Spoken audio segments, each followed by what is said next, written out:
Daawwattoota keenya jaalatamoo fi kabajamoo yooyyaa ashama ana haa dhufu harka fuune akkam jirtu nagayaa fayyaa guyyaan har'a hagayyee 4 barree 2020 yookaan akka herregaa lakkoofsa Itoophiyaatiin guyyaan har'a adoolessi 28 barree 2012 haala Oromiyaa keessatti jiru keessattuu uggura gabaatii fi uggura geejjibaa ka waliigalatti Oromiyaa fi magaalaa Finfinnee gubbaattuu labsameerra haasa'uu fi keessummoota lama wajjin dhiyaannee jirra. Keessummoonni kun lamaan kunin Muhammad Sani Zubeer biyya Imaaraatii Araba magaalaa Dubaay irraa Sa'ad Yusuf biyya Deutschland magaalaa Nuremberg irraa wajjin jirra. Daawwattoota keenya jaalatamoo fi kabajamoo sagantaan keenya karaa Feesbuukii fi Yuutuubiin kallattiin isinii darbu jalqabee jira. Namni Feesbuukii gubbaa akka facaastan nu gargaartan piraayiveetii irraa kaasaa Yuutuubii gubbaallee jirra. Isinillee warri nu hordofaa jirtanii fi warri sagantaa kan gubbaatti hirmaattan qooduu dandeessanii piraayiveetii irraa sagantaa kana paablikii godha akka namni qooduu danda'uu fi yookaan akka namni hundu argu paablik tahee jira. Saadiyaatillee karaa Feesbuukiin irratti sheer godhuu hin dandeessa. Zubeeris sheer godhuu danda'a. Daawwattoota keenya jaalatamoo fi kabajamoo sagantaan keenya ammaan tana kallattiin yookaan ammoo sududaan jalqabee jira. Muhammad Sani Zubeer sochiin qeerroo Oromiyaa mormiin Oromiyaa guutuutti labsamee kalaguu gabaatii fi akkasumas uggura geejjibaa waliigala yookaan guutuu Oromiyaatiif magaalaa Finfinneetti labsame guyyaan lama. Sagaleen kee akkami qulqulluudha sagaleen kee? Sagaleen kee qulqulluu na biratti sanbira qulqulluu miti na dhagaa jirta? Baay'ee bareeda. Muhammad Sani maaliif jette? Si biratti gaarii miti sagaleen kee? No na bira wanni takka illee hin jiru ani. Akka tokko. Hayyee yoo kana bira rakkoo qabaatte okay daawwattoonni mee akkisan nu barreessanii gaafanna sagaleen keenya akkam jira dhagahama gaarii. Yaada nu kenna sagaleen kee yoo dhagahamtaate sagaleen kee bareetan takka barreessa yookaan ammoo sagaleen gaarii jedha sagaleen okay sagaleen akka malee bareeda namni naa barreessaa jiru yaada naa kennaa jiran keessallee komentii illee gubbatti. Muhammad Sani jechuun gara kan keetti dabarra ijoollee Jimmaati mee lafa mootii torbaffaa yookaan sabattanya nugusii irraa jalqabna naannoo keessanitti maaltu deemutu jira guyyaan lammaffaan laguu gabaa kanaa fi uggura geejjibaa kun akkamitti oole ka jedhuun jalqabna atini itti nu seene Muhammad Sani nu jalqabe. Hayye galatoomii kadir keenya keessumattuu daawwattoota keenya illee galatoomaadha waan nuti nu affeertaniif amma haalli akka Oromiyaa jirutti wanti Jimma keessa jiru waanuma Oromiyaa keessa jirudha. Hololli PP waan magaala keessaa waraabdee dabarsitee akka waa tokko hin jirre garuu qabsoon keenya kallattiidhaan qabsoon qotee bulaan Oromoo gaggeessaa jiru waan ta'eef magaala keessaa waa tokko hin jiru. Magaala keessatti wanti nuti qoqqobbii goone lagannaa goone hin jiru. Akkuma Arsii keessatti akkuma Harar Dirreedawaa keessatti hojiin idilee magaala Jimma keessas raawwatamaa jira garuu Jimma keessaa baate eessuma deemuu hin dandeessu. Qotee bulaan naannoo Jimmaa godina Jimmaa jiru aanaa keessa jiru akka gaariitti qabsaa jira. Mootummaa kana wajjin Oromoon akka Oromootti kokkee ol qabee jira. Akka Oromootti malee akka godinaatti godina kana irratti gaarii ta'e godina biraa irratti wanti hamaa ta'e hin jirtu. Qabsoon jechuudha. Haala gaariitiin deemaa jira. Keessattuu godina Jimmaa keessatti Asandaabojii, Sarboojii, Dannabaajii, Sakorruu hanga Abbatiitti cufaadha. Hanga Gibee geessutti saniin achi immoo Walisoon nu harkaa fuudha. Waa tokko Jimmarraa baattee warra gara Finfinnee deemtu hin jiru. Gara Finfinnee irraa wanti gara Jimmaa deemu jechuudha. Jalqabni daawwan cufame karaa Jimmaati. Walii irratti ka cufame sun lamman sun ka gommaa oosanii cufan sun karaa Jimma geessudha. Kana jennaan godinni Jimmaa godinoota Oromiyaa adda biroorraa wanti adda isa godhu hin jiru. Waliin miidhamaa jira keessumattuu uummanni Jimmaa haala lamaan akka lamaan miidhamaa jira kan si ajaa'ibsiisu. Maaliif Abiyyaanii Jimmaa marree waan jedhee uummata kijibuuf kiyyaatiin dogoggoree warri kan akkam Jimma qeexxuu irratti sabaaf sablammiin inni kan Oromoo irratti duula magaala Jimma keessatti namni keenya illee hubannoo gahaa dhabuurraan jimmii guutuutti akka waan isa deeggaru godhee fudhata innis akkasitti fakkeessaa amma fakkeenyaaf har'a baajaaja fi Isuuzuu maarree magaala keessa fuudhanii deeggarsa fakkeessanii baasa yoo agartee jiratte magaala keessa silumaa wanti nuti waamnees hin jiru wanti godhamees hin jiru san immoo ka deeggartoota isaa dabballeeta isaa maallaqa inni duruu gannaqee jira baay'ee magaalota hundarratti mootummaan akka malee itti qophaa'e akkamitti itti qophaa'e yoo jette maallaqa guddaa gannaqee magaala keessatti jeequmsa kaasuudhaaf jeequmsa amantii jeequmsa sabaaf sablammii biraa wajjin walitti buusuudhaaf gaafa nuti lagannaa waama gaafa qeerroon lagannaa waamtu sanaan wal qabsiisee kana gochuuf ture garuu lagannaan inni amma qoqqobbii diinagdee irratti waan ta'eef keessattuu konkolaataa irratti waan ta'eef harkaa fashalaa'ee idduu cabee jira mootummaan idduu dugdisaa cabee waan miindaa kafalullee hin qabu yeroo ammaa kana maal sitti agarsiisa hanga har'aa irratti qaamni hoteela gubuu qaamni mana namaa gubuu qaamni nama gubaa ture qaamni uummata nagaa ajjeesaa ture mootummaa ta'uusaa amma mirkaneessee jira qeerroon qabsaa nagaa ta'uusaa agarsiisee qabsoon isaa karaa nagaa ta'uusaa agarsiisee mootummaa kana saaxilee ardii irratti lafa kaa'ee jira jechuudha. Haalli Jimma jirus haaluma Oromiyaa keessa jiru wanti hundi qabsoon akka gaariitti himaa jira. Ayye galatoomii Muhammad Sani Zubair gara Sa'aade Yuusufiitu deemna. Sa'aade mee walumaa galatti sochiin amma jirtu guyyaa lammaffaa kunini akkaataa hubannoo kan keetiif odeeffannoo si dhaqqabaa jiruun maal fakkaata maaltu tole maaltu badee waan kana jechuun qeerroon kan caalaa fooyyessee dura deemsuu fi maal godhuu qaba akka gorsaallee waan jettuu qaba akkasumaan carraa sii kenna. Galatoomii egaa guyyaa kaleessaa fi guyyaa dhagaa gurri dinagdee mootummaa kana irratti labsame qeerroon labse jechuudha. Bifa nama gammachiisuun deema tooftaa fi tarsiimoo wareegama qaalii uummamaan kabalchiisne mootummaa kan haala ittiin dinagdee gurguruu lafee dugdaa dinagdee biyyattii sanii haala ittiin laamsheessanii mootummaa kana harka kennachiisanii mootummaa kana jilbeessachiisanitti qeerroon tarkaanfii garaagaraa fudhachaa jira. Godinaalee Oromiyaa hunda keessatti yoo deemtee agartuu taate Harargee, Baalee, Arsii akkasumas Jimma keessattis gartee oomishaa fi oomishtummaan gama kibbarraallee dhufu Oromiyaa keessa bahee akka hin dabarre balballi shanan magaalaa Finfinnee seenan hundi isaanii cufaa ta'anii cufaa oolanii jiranii. Egaa taatee guyyaa kaleessa taatee fi qeerroowwan kaleessa anquunnamaa ture. Kaleessa naannoo Piyaasaa iddoo jedhamu dhaqanii kuduraa fi muduraa bitachuudhaaf iddoo sanitti argamanii ture jechuudha. Odooma isaan achi jiran shunkurtiin diimaan faan maqaa kanaa barreessan timaatimni faan jechuudha. Kan qarshii 25 haga 35 kan ture yeroo odooma isaan achi jiraniyyuu atattamatti qarshii 10 dabaluudhaan iddoo biraayis bilbilanii yeroo gaafatanitti bifa wal fakkaataadhaan magaalaa san keessatti diinagdeen yookaan ammoo isa ikonomii inflation isa jennuun demand and supply isa jennuun kun inflationiin uumamee jira. Inflationiin jechuun ammoo yawaagaa gishbatti yawaagaan yenuura wuddinat qala'insa jireenyaatii fi akkasumas qala'insa bittaa fi gurgurtatu biyya san keessatti uumama. Kana qeerroon kan labseef ammootinuu giddugala dippiloomaatotaa kan taate magaalaa Finfinnee balbalasii hidhuu fi mootummaa kana kokkee qabuudhaan mootummaa kana harka kennachiisudha. Taateewwan guyyaa kaleessaa taate keessattuu Baalee Gindirraa odeeffannoota hedduutu naa dhufaa ture. Konkolaatonni beelladoota fe'anii Elfooraa yoo qabeetan taatan magaalaa Bishooftutti argama. Elfooraa kanaaf beelladoota kan akka re'ee, loon fa'aa, gaala fa'aa kan dhiyeessu jechuudha. Konkolaatonni FSR lama fe'anii magaalaa sana keessa bahuudhaaf yeroo isaan yaalanitti tarkaanfii qeerroon irratti fudhatee jira. Achi biras darbee jechuudha Adaabbaa fi magaalota garaagaraa irratti fudhatamuudhaan kana booda ittiin deebinu waywaachisuudhaan jechuudha. Loon san waan achirra jiru san iyyuu buusnee uummata qonnaa kana booda kan itti deebitan kan jedhu ilaalchi akkasii kennamee fi san hubachuudhaan guyyaa har'aan kana fe'iinsi gaalaas haa ta'u re'ees haa ta'uuti loon achirraa fe'amu tokkos akka hin jirre qeerroon guyyaa har'aan kanaa na addeessanii naaf mirkaneessanii jiran jechuudha. Kanaan wal qabatee uggurri amma qeerroon Oromoodhaa keette kun keessattuu qonnoota mootummaa gurguddoo kan akka Bullaallaa, Diinqittii fi akkasumas Gumarbaajaa jedhaman hedduutu jira Baalee keessa. Salqaan naannoo Salqaas jechuudha.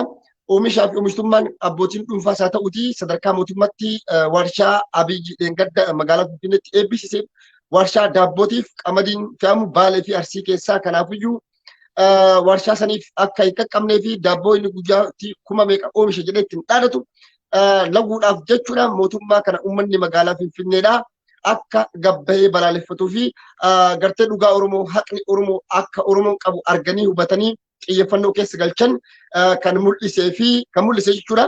Karaa wal qabatee qeerroo naannoo Zuwaay dugdaa yookaan ammoo maqii jiranis quunnamaa jiranii kanaan wal qabatee qotee bultoota irraa eegalee warroota hojjettoota irraa eegalee jechuudha. Mudannoo gaafa ajjechaa Hacaaluutiin wal qabateen hubannoo keessa galchuudhaan daldaltoonnis haa ta'uutii warroonni magaalaa Finfinnee irraa ka'anii iddoo gabaa san dhaqanii shunkurtii fi timaatima bitan daldaltoonni Finfinnee irraa jechuudha. Qotee bultoota irraa warroota bitu jira jechuudha. Isaan kunis labsii qeerroon labse kana hubannoo keessa galchuun kabajuudhaan Oromoo cinaa dhaabbachuu isaanii mul'isanii jiranii tokko immoo sodaa ta'uu mala. Kanaan wal qabatee timaatimaa fi dinnichaan oomishni naannoo san jiru akka achirraa hin deemne kan nu garsiisuu fi kan nu mul'isu jechuudha. Gabaabumatti mee gama amma Harargeetti deema jechuudha. Egaa kan Harargee lamatu jira. Harargee Baatii fi Harargee Lixaatu jira. Gama Harargee Lixaatiin akkuma beekamu oomishni jimaadha. Magaalaa Awwadaa irraa ka'uudhaan Jijjigaadhaaf, Shinilleedhaaf, Jibuutiidhaaf, Hargeysaadhaaf magaalota gurguddoo godinoota kan akka Godeefaa, Hargeelleefaa kan deemu ta'a jechuudha. Mallaqni keessattuu Jibuutii fi Hargeysa irra dhufuun foreign currency isa jennuun doolaara biyyattii Itoophiyaatiif fida. Dinagdee Itoophiyaa kan guddisu kan sadarkaa I think sadarkaa sadaffaarratti argaman fakkaata jimaan akka dinagdee biyyattiitti. Kanaafuu beelladoota bunaa fi beelladootatti aanee na fakkaata. Kanaaf kanarratti egaa qeerroon Oromoodhaa kan Baabbilee Cinaaksan guyyaa kaleessaa konkolaattonni tokko dhokatanii yeroo isaan deeman tarkaanfii kana irratti fudhatames ni jira. Har'a sana immoo hubannoo keessa galchuudhaan abbootii qabeenyaatii fi konkolaachistoonnis gargaarsitoonni konkolaachistoota jechuudha. Sodaa lubbuu isaaniitiif qabanii fi yookaan ammoo tinuu ibsa labsii qeerroon baase labsii dinagdeetiin mootummaa kana miidhuudhaan hidhamtoota siyaasaatii fi akkasumas ajjecha fireebichi ilmaan Oromoo irraa akka dhaabbatuuf kan labsame kana kabajuudhaan guyyaa irraan kanaa agas mara konkolaattonnii fi sochiin gamas godhamaa jiru hin jiru jechuudha. Kanaaf ammoo qeerroo Baabbilee Cinaaksanii fi Bombaas akkasumas Jaarsoo fi qeerroo Gursum galatoomfachuu barbaanna jechuudha. Kanatti aansee kan keessattuu xiyyeeffannaan hamaa fi jabaan itti kennamuu qabu gama Harargee Lixaatiin jechuudha. Gama Harargee Lixaatiin jimaan Harargee Lixaa keessaa bahu keessattuu magaalota Finfinnee akka magaalota Adaamaatii fi Finfinnee deema jechuudha. Keessattuu naannoowwan Harargee Lixaa keessaa naannoo Asaboot, qeerroo Bordoddee, qeerroo Hiirnaa, qeerroo Baddeessaa fi Mi'eessoo fi kan kana fakkaatan jechuudha. Konkolaattota karaa san jimaa fe'anii deeman irratti guyyaa kaleessaa haga tokko hidhinne ture. Har'a ammoo akka waan san fooyyessaa jiranii fi galgala kanarraa eegalamee ammoo karaan dhagaan irra guuramee akka karaan hundi cufamu nutti himaa jiran jechuudha. Walumaa galatti wanni ilmaan Oromootii fi uummanni Oromoodhaa hubachuu qabu kaayoon hiriira kana qeerroon labseef hidhamtoota siyaasaa Oromoodhaa hidhaa baasu ajjecha fireebicha dararaa dhiittaa mirga namaatii fi gochoota shukanneessoo sirni nafxanyaa sirni mootummaa Abiyyi hoogganu akka ilmaan Oromoo irraa tattabatti dhaabuu fi hidhamtoonni siyaasaa hidhaadhaa bahanii filannoon isa dhugaadhaa godhamee jijjiiraan yookaan transitional government isa jennuun kun akka dhaabbatuu fi kanatti aansee kaayoo kana kan beekuu qaban yeroo kun labsamu sabaaf sablammoota magaalota Oromiyaa keessa jiraatan miidhuudhaa fi uummata Oromoodhaa miidhuudhaaf osoo hin taane istiraatejik ta'ee magaalaa Finfinnee irratti kan xiyyeeffate labsiin amma bahee kun jechuudha. Isaa fi mootummaa federaalaa keessaa fi alaan dinagdee mootummaa kanaa Ispaanyol koodii isa cabsu kana jechuun import export biyya alaa wanti ergamuu fi wanti biyya seenu doolaarri faan akka dhaabatuuf kan labsame kana hubannoo keessa akka uummanni nu galchuu barbaanna sabaaf sablammoonnis kana akka hubatanii akka beekan hubannoo kennuufii barbaada akkanuma jedhaa itti aannakan. Ayyee hedduu si galateeffadha Saad Ismail Yusuf. Odeeffannoon tokkini ka Finfinnee irraa dhufte har'a qeerroon akkuma dubbachaa jirtanii karaa Finfinnee seenaa balbala hundaayyuu cufanii jiranii. Karaa Finfinnee ka lafaa yookaan ka geejjibaa qofaa miti karaa qilleensaa ka samii ka xayyaarii biyya Finfinnee qubatu magaalaa Finfinnee qubatu hundinuyyuu har'a akka adeemsi xayyaarii qubachuu fi xayyaarii balali'uu ka'uu fi qubachuu akka rakkoon guddaan qunname. Hurrii guddaa fi duumansii hamaanii magaalaa Finfinnee marsee balalii xayyaaraa ka eerpoortii yookaan ammoo qubsuma xayyaaraa boolee irra xayyaarii akka balali'uu ka'uu hin dandeenye bakka qubachuu hin dandeenye akka inni godhe maddii oduu Itoophiyaa gabaasee jira. Har'a jechuun sila wantoota akka jimaallee wanni biraa ka biyya Jabuuti, biyya Somaalilaand, biyya Ameerikaa, Awurooppaa geeffamulleen hundinuyyuu sababa qilleensa hamaa kanaanii akka gaaga'ame yookaan ammoo akka hojiirra hin oolle jechuun maddii oduu Itoophiyaa OBNs akkasumas televezyiinii naannoo Amaaraatii fi miidiyaan Itoophiyaa hundinuyyuu gabaasaa jiranii. Gara Muhammad Sani Zubairittu jechuun haasahuu deemuu barbaada. Muhammad Sani mormiin kun Oromiyaa keessatti bifa akka malee milkii guddaatiin geggeeffamaa jira. Qeerroon karaa cufuun, qeerroon gabaa lagachuun wanni kun magaalaa keessatti akka hin taane, magaalii akka inni bilisaan bittaa gurgurtaa fi tajaajilli geejjibaa akka inni kennamu godhuudhaan akkuma ati dubbatte magaalaa Jimmaa haa taatu, magaalaa Adaamaa, magaalaa Bishooftuu, Hadaree Biyyoo, Dirreedhaawaa, Finfinnee, Gullallee, Amboo, Olonkomii, Dambidolloo, Naqamtee, Gimbii, Yaaballoo, Meegaa, Gindiirii magaalota Oromiyaa keessa Shashamannee bakka hunda dabalatee bittaaf gurgurtaa fi tajaajilli konkolaataa hojiirra oolee jira. Kuni jechuun sila odoo mormiin kun magaalaa keessattuu yaamamee karoora Biltsiginnaa Abiy Ahmed amantii fi gosaan nama walitti buusuu ka isaan qopheeffataniif akka fashalaa'e qeerroon tarsimoo cimaanii irra aanee jira. Magaalaa Finfinnee jalbultii waan kana nafxanyaa humneessanii nafxanyaa Oromoo Jawaar sirbeetti basabbisaa taal. Hacaaluu mootaal Jawaarii qaraal jechaa sirbaa ooltee nafxanyaa sani qarqara magaalaa Finfinneetiif akkasumas bakka hundattuu akkasiin qopheessanii wanni qeerroo kun akka fashalaa'e godhame. Waan tokko kan dubbattetu jirti. Mormii kanaan duratti godhame keessatti ka sabaa fi saba walitti buusuu, ka amantii walitti buusuu, ka nama ijjeesuu, ka qabeenya mancaasuu, qabeenya gubuu, ka nama miidhuuf miisisu mootummaa ta'uun saaxilamee jira jettee dubbattee jirti. Gabaasa afaan Amaariffaa ka miidiyaan Habashaa qopheessaa jiran, ka isaati qopheessaa jiru, ka Habashaan qopheessaa jira. Itiyoo 316 miidiyaan warraa ka qopheessaa jira. Badiin sila warri yaamichi mootummaan godhaaf warri yaamichi godhaa bahe. Hafee jechuun harri jechuun jeequmsi hafee jira maal tahee jira akkasi bakki biratti ammoo dhagaa ture. Bataskaana keessi ijoollee jirtu fa marfamanii akkas godhamanii maatii waan godhatuu fi maali jedhanii oduu kijjiba odeessaa turan. Ammallee miidiyaan gari oduu sun odeessaa jira. Karoora mootummaan badii amantii wal dhaba gosaa godhuu fi karoorfatee irra fashalaa'e kan irrame waan duratti haasa'uu jalqabsan bal'isinu haasa'e Muhammad Sani. Maal seete egaa kana mootummaadhallee jechuun namatti ulfaata. Gareen amma 4 kiiloo jiru sun siyaasni inni gaggeessu siyaasa duriyyeeti. Siyaasni duriyyee kun immoo magaala keessatti akkamittan counter attack godha qabsoo fi gaaffii ummata nagaa ummata Oromoo kara nagaatiin gaggeessu san akkamittan cabsa jedhee sanatti karoorfatee ilaa hanga erga aangorra dhufe kaasee waan kanarra qophaa'ee akka sirriitti qophaa'e qaba. Maal godhe maallaqa guddaa baasuudhaan miseensota dargii amma dura dargii ka turan jara walitti ijaaree deebisee ijaaree miseensota ilmaan nafxanyaa warra sirna nafxanyaa deeggartoota san funaanee bakka awwaalamanirraa baasee jara ijaaree lafaa qaba. Gaaffii Oromoo inni awwaalu, gaafa haqa Oromoo awwaalu, gaafa kana Oromoo maaliif jettee loltee ugguu kara nagaatiin gaaffii qaban gaaffii sabaa ugguu gaafachuu gabbaan yeroo kana jeequmsa kaasa.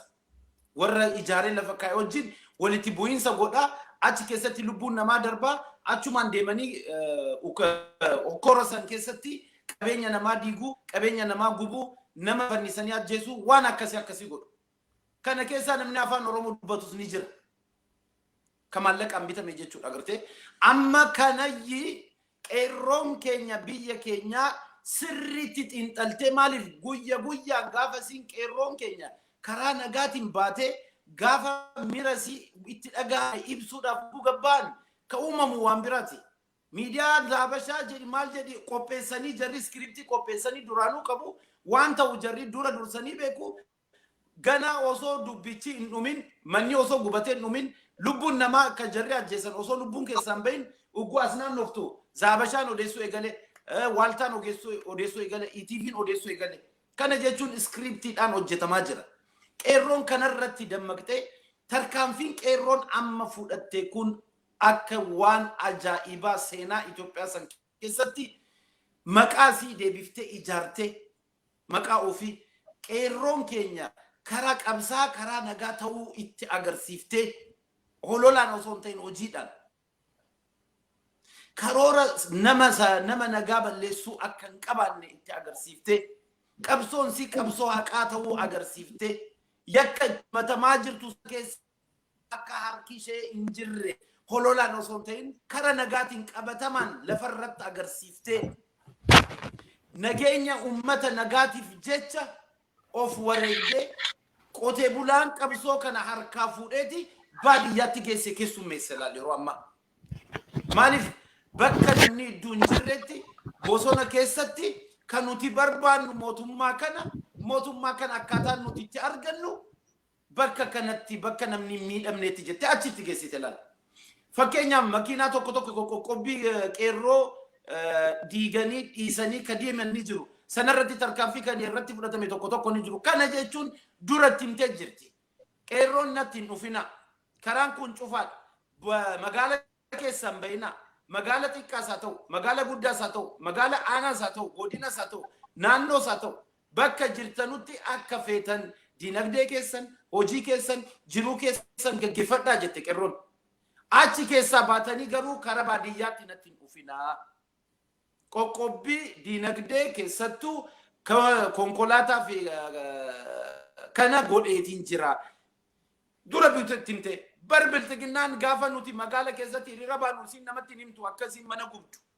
Yoo isin hiriira baatan mana guban jenne biltiginnaan, yoo isin hiriira baatan nama ajjeesan jenne biltiginnaan, qeerroon garuu yoo natti dhufte tarkaanfiin hin fudhaa natti hin dhufin jedhee yeroo 2-3 fakkeenyaaf konkolaataan 3-4 kun taargaan illee maxxanfamaa jira gartee kana jettuun jalqaba maastanqaqiyaa si kennama si dinniinsu dura yoo san diddee san dabartee tarkaanfiin sirra fudhata. Maaliif qabsoo sabaati kun wanti biltiginnaadhaaf hin galle immoo wanti guddaan tokko as keessatti kalaaltu maal seete qeerroo hidhuudhaan yookiin paartilee siyaasaa hidhuudhaan yookiin miidiyaa Oromoo balleessuudhaan qabsoo kana waan jaamsituutti fakkaata.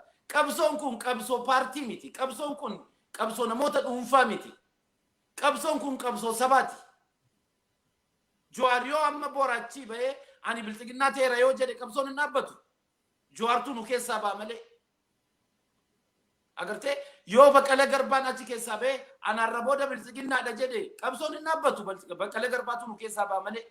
Oromoo keessaa ba'a malee. Kana jennaan kun namoota tokko balleessuudhaan ajjeesuudhaan hidhuudhaan qabsoo dhaabbatu akka hin taane qeerroon jala sarartee sirriitti agarsiiste jechuudha sirna nafxanyaa kanatti.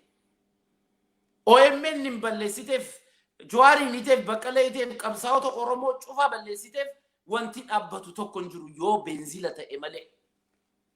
Deebi'ee qabsoo kana finiinsuudhaaf yoo beenzila ta'e malee akkasitti wanti dhaabbatu hin jiru.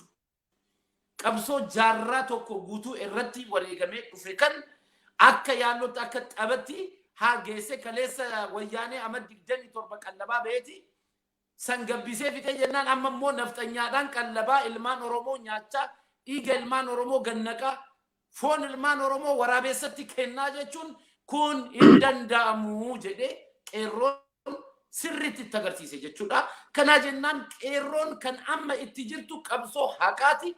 Qabsoo sirriiti waan dandeessuun karaa laal qeerroon keenya wanti jechuun jarri gochuu qaban juntoos haa ta'u mismaaras haa ta'u feerroos haa ta'u maalis karaa guddaa irratti akka mul'anne godhanii ol baasanii suuquu qabu.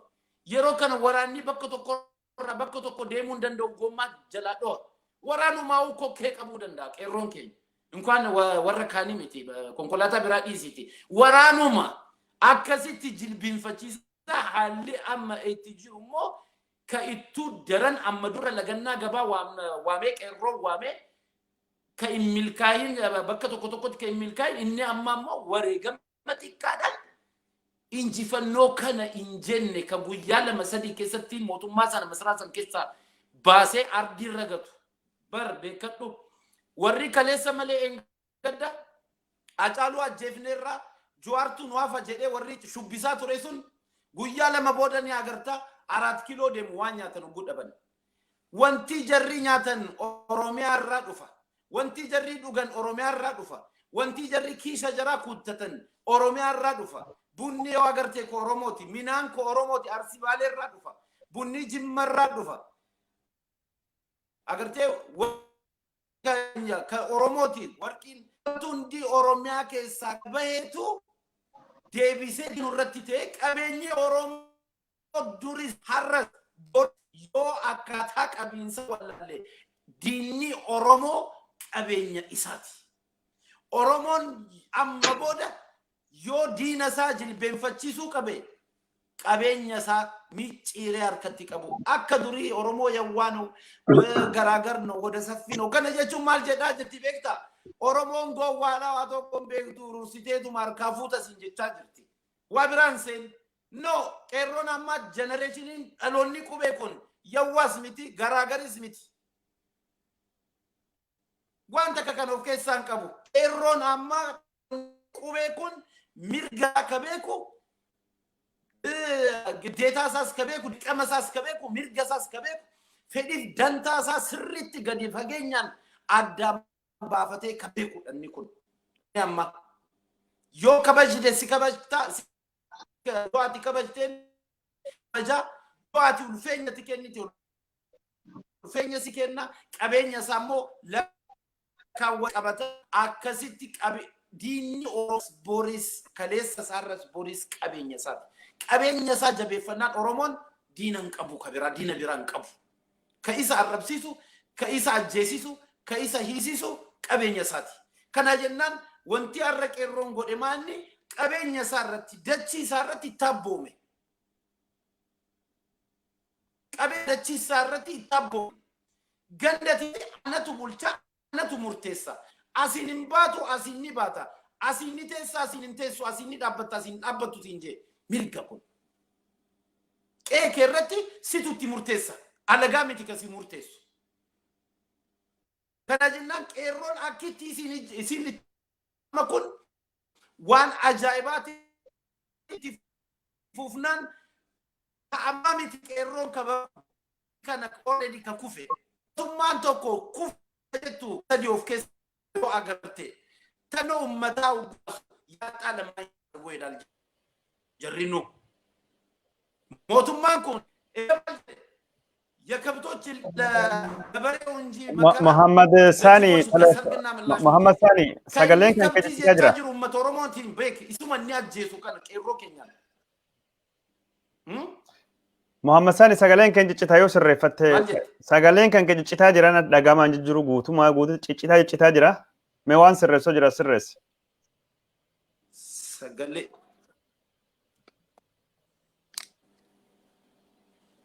دبر ميم اتفق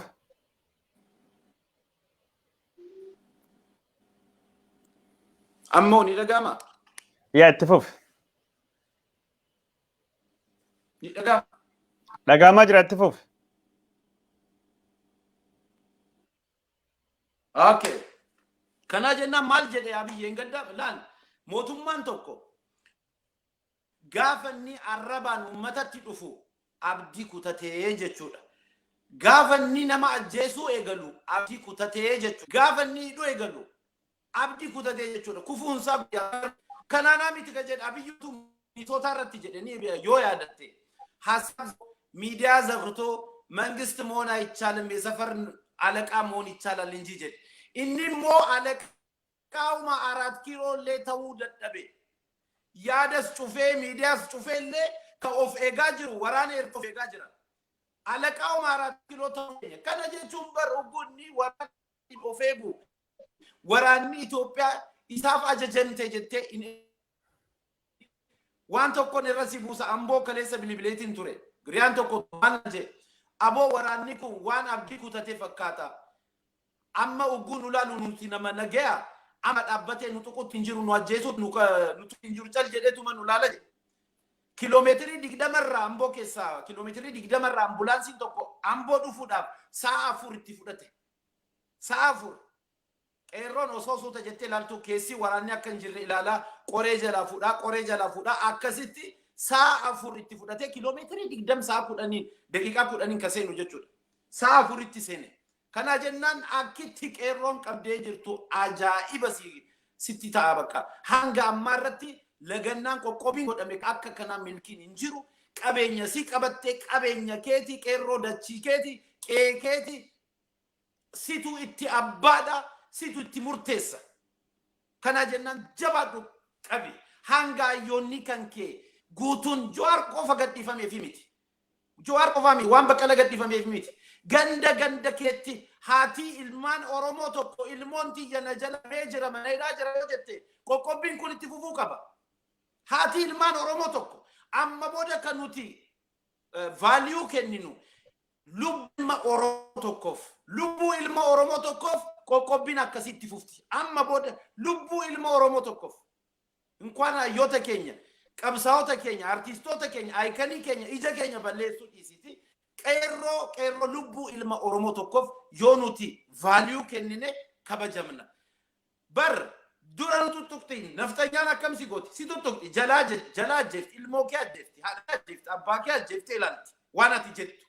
Kana godhe Abiyyi bar namoota meeqa qotee bulaa keenya osoo gumanan kan nuti silaa qabsoo gochuu qabnu yoom seete beekta gaafa masqala addabaabaayii sanirratti ofii isaatiif boombii osee deeggartoota irratti caasaa isaa Finfinnee keessa jiru sirreeffachuu boombii ofii gaafa inni shaneedha jedhu Oromoon gaafa sila dubbiin nu barbaadu namichi kun gaafa sana irratti dammaquu qabne silaa guyyaa sanatti qabsoofne afaan isaa sassaabbata.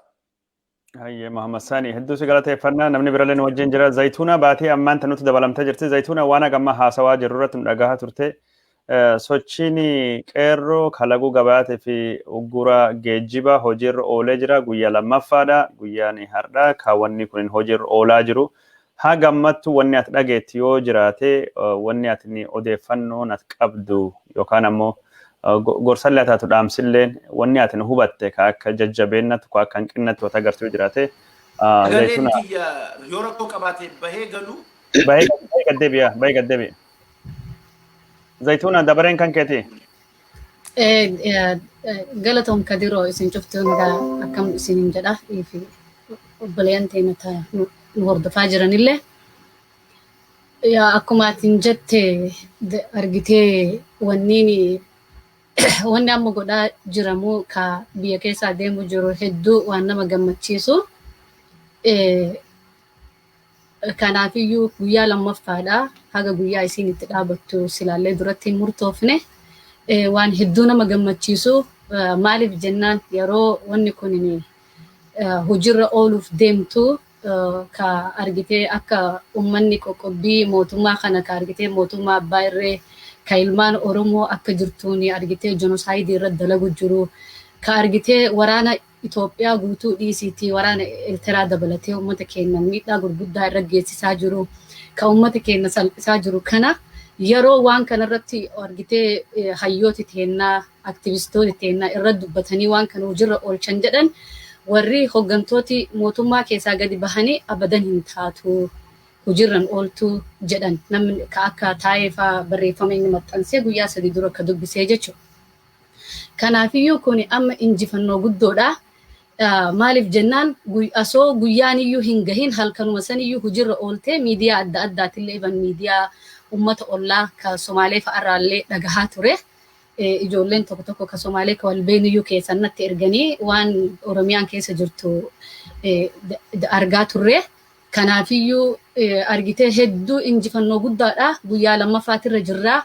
Maaliif jennaan hoggantooti biyyaa tuniin wanni isaan akkas jedhanii akka wanni kun hojiirran oolle godhanii fi isaan bilisoomanii jiranii garaa isaaniitti irratti bilisoomanii jiranii aangoo takkaa hin argin argatanii jiranii kanaaf waan uummanni Oromoo bilisoomee kanaaf akka isaanii uummatallee sehanii hojiirran ooltuu jedhanii jalqaba abdii godhatanii jechuudha akka uummata Oromiyaa guutuu akka ofii sehan waan isaan aangoo qaban yookaan waan isaan garaan isaanii guutan yookaan waan isaan biyya isaaniitti gubbarra bilisooman waan ifii bilisoomaniif aangoorra waan jiraniif akkasitti fakkaate jechuudha. Kaan ammoo ka dhaamsaa kaatiin naan jette ka diroo hedduu argitee ijoollee keenya hedduu nu boonsanii jiranii guyyaa kalee hedduu nu gummachiisanii har'allee itti fufaa jiranii dhaabuu hin qabanii maaliif jennaan yeroo murteessaan argitee uummanni Oromoo salphina guddaa keessa jiru amma yeroon akka malee uummanni Oromoo itti dhiigee itti salphatee ka addunyaan niyyuu wiitnasii yookiin addunyaan guutuun Oromiyaadhaaf ragaa Oromoo ofirraa dhiisii Oromiyaadhaaf ragaa addunyaan Oromoodhaaf ragaa akka qabsoo tana argitee ilmaan Oromoo haati namni ganna 70 itti wareegamee dubartiin ulfaa itti wareegamtee ilmoon ganna 6 irratti ganna takka irratti duute asoo beekanuu argitee qabsoo Oromoo waakkatanii nuti nugusa 7ffaadha anin argitee haadhatiyyatti anaa ammata 7 natti himtee nugusa 7ffaa siifi argitee mallas lamaan jidduu nama tokko bicha jiranaan jette kanaafiyyuu haadhatiyya bakka tanaaniyyuu nagahee jedhee nama argitee waan zamana dur waan abbootiin teenya nutti himte yookiin waan ummati keenya nutti hime dhagahaa turree jechuudha. Kana ammoo waan argitee nuti ija teennan waggaa 2-3 waan waggaa 3-4 dura ka aalamni guutuun ragaa nama waakkate jechuudha. Mootummaa Itoophiyaa kun akka isaan mootummaa hattuu, mootummaa seenaa hattuu, mootummaa dhugaa hin dubbanne, mootummaa kijiba barreessu akka isin taate genereeshinii duraanii waan isaan dur nutti himaniif waan abbootiin keenya keessa baate dabarte dhiisnee yoo waan amma keessa jiru waggaa 4-3 tanaaf amma waan keessa jiru yoo laalle mootummaan Itoophiyaa akka hattuu zaalima argitee waan takkaafiyyuu eenyuuf gatii hin qabne yookiin kursii tolchatee warqii tolchatee irra taa'uuf garaa isaa tokkochaa fi 4 kiiloo keessa taa'u san malee waan takkarraa dantaa takka hin qabne dhiiga ilma Oromoo haadha Oromoo taduutu ummata guutumaan guututti ummata Itoophiyaa ka du'uuf akka inni dantaa takka hin qabne mootummaan biltsiginnaa ofiin jedhee maqaa yeroo 3 baafate kunini nu addeessee jira jechuudha. Maaliif jennaani Abiyyi Ahmad haati isaa qabsoo kana gubbarratti hin duune. Maaliif jennaani yookiin haga nuti ammaan kana jirru kana yookiin obboleeyyan Abiyyi Ahmaditti waggaa 4 kana keessatti du'e ka jedhan harkaan qabu yookiin ijoollee isaattu keessatti du'e ka jedhan harkaan qabu. Abiyyi Ahmad nama gabbahee qabsoo Oromoo waakkatee naannoo Amaaraa dhaqee nama argitee Oromoon xiraatiidhaan gaafa aangoo zamana naan duraa gaafa keessa jirtu lambaraadhaan aangoo gurguddoo qabaachaa turte. Xirata ayidillem jedhe ammallee deebi'ee asoo xiratiidhaan hin ta'in lambaraadhaanii jedhe ummata inni deebisee jennaan ummanni Amaaraa akka jiruun kofle. Video isaa yoo irra deebitanii ilaaltan koflanii hagas takka ummata Oromoo nama salphisuudhaaf nama diqqeessuudhaaf nama bira yoo dhaqe nama ambaa biratti uf jaalachiisuudhaaf jedhee nama ilmaan Oromoo diqqeessuu jechuudha Abiyyi Ahmad. Maaliif jennaan takkaa haga duniyaa tana keessa jirru kan nuti jiraannee if argine nama akkana uf diqqeessu inni waan Oromoo diqqeesse ifsee haa garuu if diqqeesse uf tuffachiise. Maaliif jennaan ragaa ufitti baasee ummata guutuu ufitti kofalchiisee jechuudha. Nuti ilmaan Oromoo yoo goota taaneef yoo argitee goota ta'uu baanne amaarti sun hin ta'inni keessa taa'ee keessatti nu arrabsee nu diqqeessuyyuu ragaadha jechuudha. Dhiiga ilmaan Oromootiin aangoo qabatee naannoo Amaaraa gizee dhaqu yookiin naannoo adda addaa gizee dhaqu Abiyyi Ahmad ummata Oromoo diqqeessaa jechuudha. Abiyyi Ahmad eenyufillee nama badaduu miti. Mangistiin isaallee nama namaaf badaduu miti. Maaliif jennaan ijoollee Oromoo habbaa lamaan takka ta'isa waliin jirtullee waan isiin taate argaa jirra. Kalee malee dheengadda gizee argitee laga Abbaayif jedhanii isaan ummata walitti qabanii kijiba laga Abbaayif asoo hin sirbine ummata Oromoo gubbarratti Jooharfaa isinirraa ajjeesineedha. Argitee Hacaaluu ajjeesine amma kunooti argitee gammachuu dhiichisuudhaaf ummata walitti qabanii Abbaay giddibbiidha jedhanii kijibaadhaaf achi gubbarra sirbaa oolan yookiin waan ummanni Oromoo argitee dalagaa jiru kana ka argitee qoqqobbii mootummarra kaahuudhaaf deemu jiran kana ateeshina dhabsiisuudhaaf argitee akka waan hin jirree tokko godhuudhaaf waan kanallee godhee jechuudha. Kan ammallee itti aanu ka'aniin ummata Oromootiif dhaamuu fedhu. Finfinnee keessatti ummanni Oromoo haasaa qofa asoo hin ta'in asoo argitee gizuma martuu gabbaanee dubbachuu bichaa hin ta'in akka dubbannu kanaani waan hunda hujii qabata qabu mul'isuudha qaban. Namni uf qopheessuu qabaa. Ijoollee qeerroo du'aa jirtu tanas qopheessuu qabanii. Nama madaahe argitee madoo waldhaanuu qabanii. Nami irraa du'e argitee taaziyaadhaan waan isaan iban taaziyaa saniin ifirraa galchan erguu fi qabanii walitti qabamanii akka kaleessa ijoolleen tokko waan isaan jedhan qeerroodha walitti qabanii qeelloo gargaarsisii walitti qabuudhaaf nama nu hogganu barbaanna. Hogganna qeerroodha waa walitti qabuudhaaf nama nu hogganu qeerroo hogganu barbaannaa jedhan. Kanaafiyyuu nama argitee mallaqa qeerroo akkuma kunooti Hacaaluu faamiliidha jedhanii waa walitti qabaatii jiran. Akka argitee gargaarsa yookiin argitee looyara qabanna jedhanii waa'ee looyaraatiif Oromoodhaaf walitti waa qabaa jiran kana qeerroo Oromootiifillee waa walitti qabanii gargaarsa isaanii sochii waan akka isaan godhan telefoonuma kanayyuu argitee kaardiitti naqachuu qabanii waa hedduun namarraa ka irdhatu jira. Irdhinna isaanii kana guutuudhaaf isaanillee yoo nuti aseetanaa jabeessine isaanillee achi mooraalii argatanii achi jabaatan jechuudha. Familii isaanii bira dhaabachuudhaan nama irraa du'e naannoo hunda keessatti galmeessuudhaan argitee galmeessanii nama hagana dhahamee naannoo akkana gudina akkanaa keessa bakka akkanaa keessa nama hagana dhahamee madoo jira. Madoo tana karaa kamiin akka hordofuu danda'an karaa kamiin gargaarsi akka dhaqqabuu danda'u naannoo hunda Oromiyaa guutumaan guututti namni dhahameef namni du'ellee galmee keessa seenuu qaba. Akka abidansiidhaafillee akka taarikaadhaafillee fuulduraadhaaf akka galmaahee laabareerii addunyaa keessayyuu akka teettu wanni Oromoorra gahe kunini wanni adda Oromoon keessa jirtu kunin la kijiba amma ummanni nafxanyaatiif amaarri gabbahee galmeeffatuu miti ragaa keenya qabannee addunyaaf gabaasuudhaaf laabareerii addunyaatti kitaaba barreeffannee kaahachuudhaaf iyyuu naannoo hunda keessaa namni du'e haga aanaa gahu haga ganda gahutti namni galmaahuu qabaa. Namni du'e galmaahee bakka takka taa'ee ummata biyya alaa jiruuf erganii fuulduraadhaaf kitaabni barraahee akka laabareerii firiidhaan iyyuu akka qoodame ummanni addunyaadhaaf akka gabaasamu akka Amnesty Internationalidhaaf illee waa hundaafuu akka qophaa'u kanallee irratti dalaguu qabanii dhaamsi kiyyaa ka argitee qeerroodhaaf andhaamuu barbaadu kana kadiroodha. Kaan ammoo Abiyyi Ahmad fi taakkalee uumaatiif Shimallis Abdiisaa fa'aan kanurratti dhaadatanii dhiirummaan isaanii Oromoo callaa gubbarratti xuuncaan jaraa humni jaraa Oromoo callaa gubbarratti ta'u maaliif warra kaleessa Hacaaluu ajjeesne Joohari qaraal jedhu san ka achirra sirbu san warra argitee isaan beekanii haga mana isaanii gahutti warra isaan beekan jedhu jiran isaantu yaamillee jedhaa jiran maaliif warri sun hin qabamne. Warri sunin warri argitee ragaayyuu gabbaasee Hacaaluu nuttu ajjeesee jedhan harkaa qabaniiti. Yoo Abiyyi Ahmad dhugumaan gurbaa kana hin ajjeesini silaa fiigallee hin owwaalu.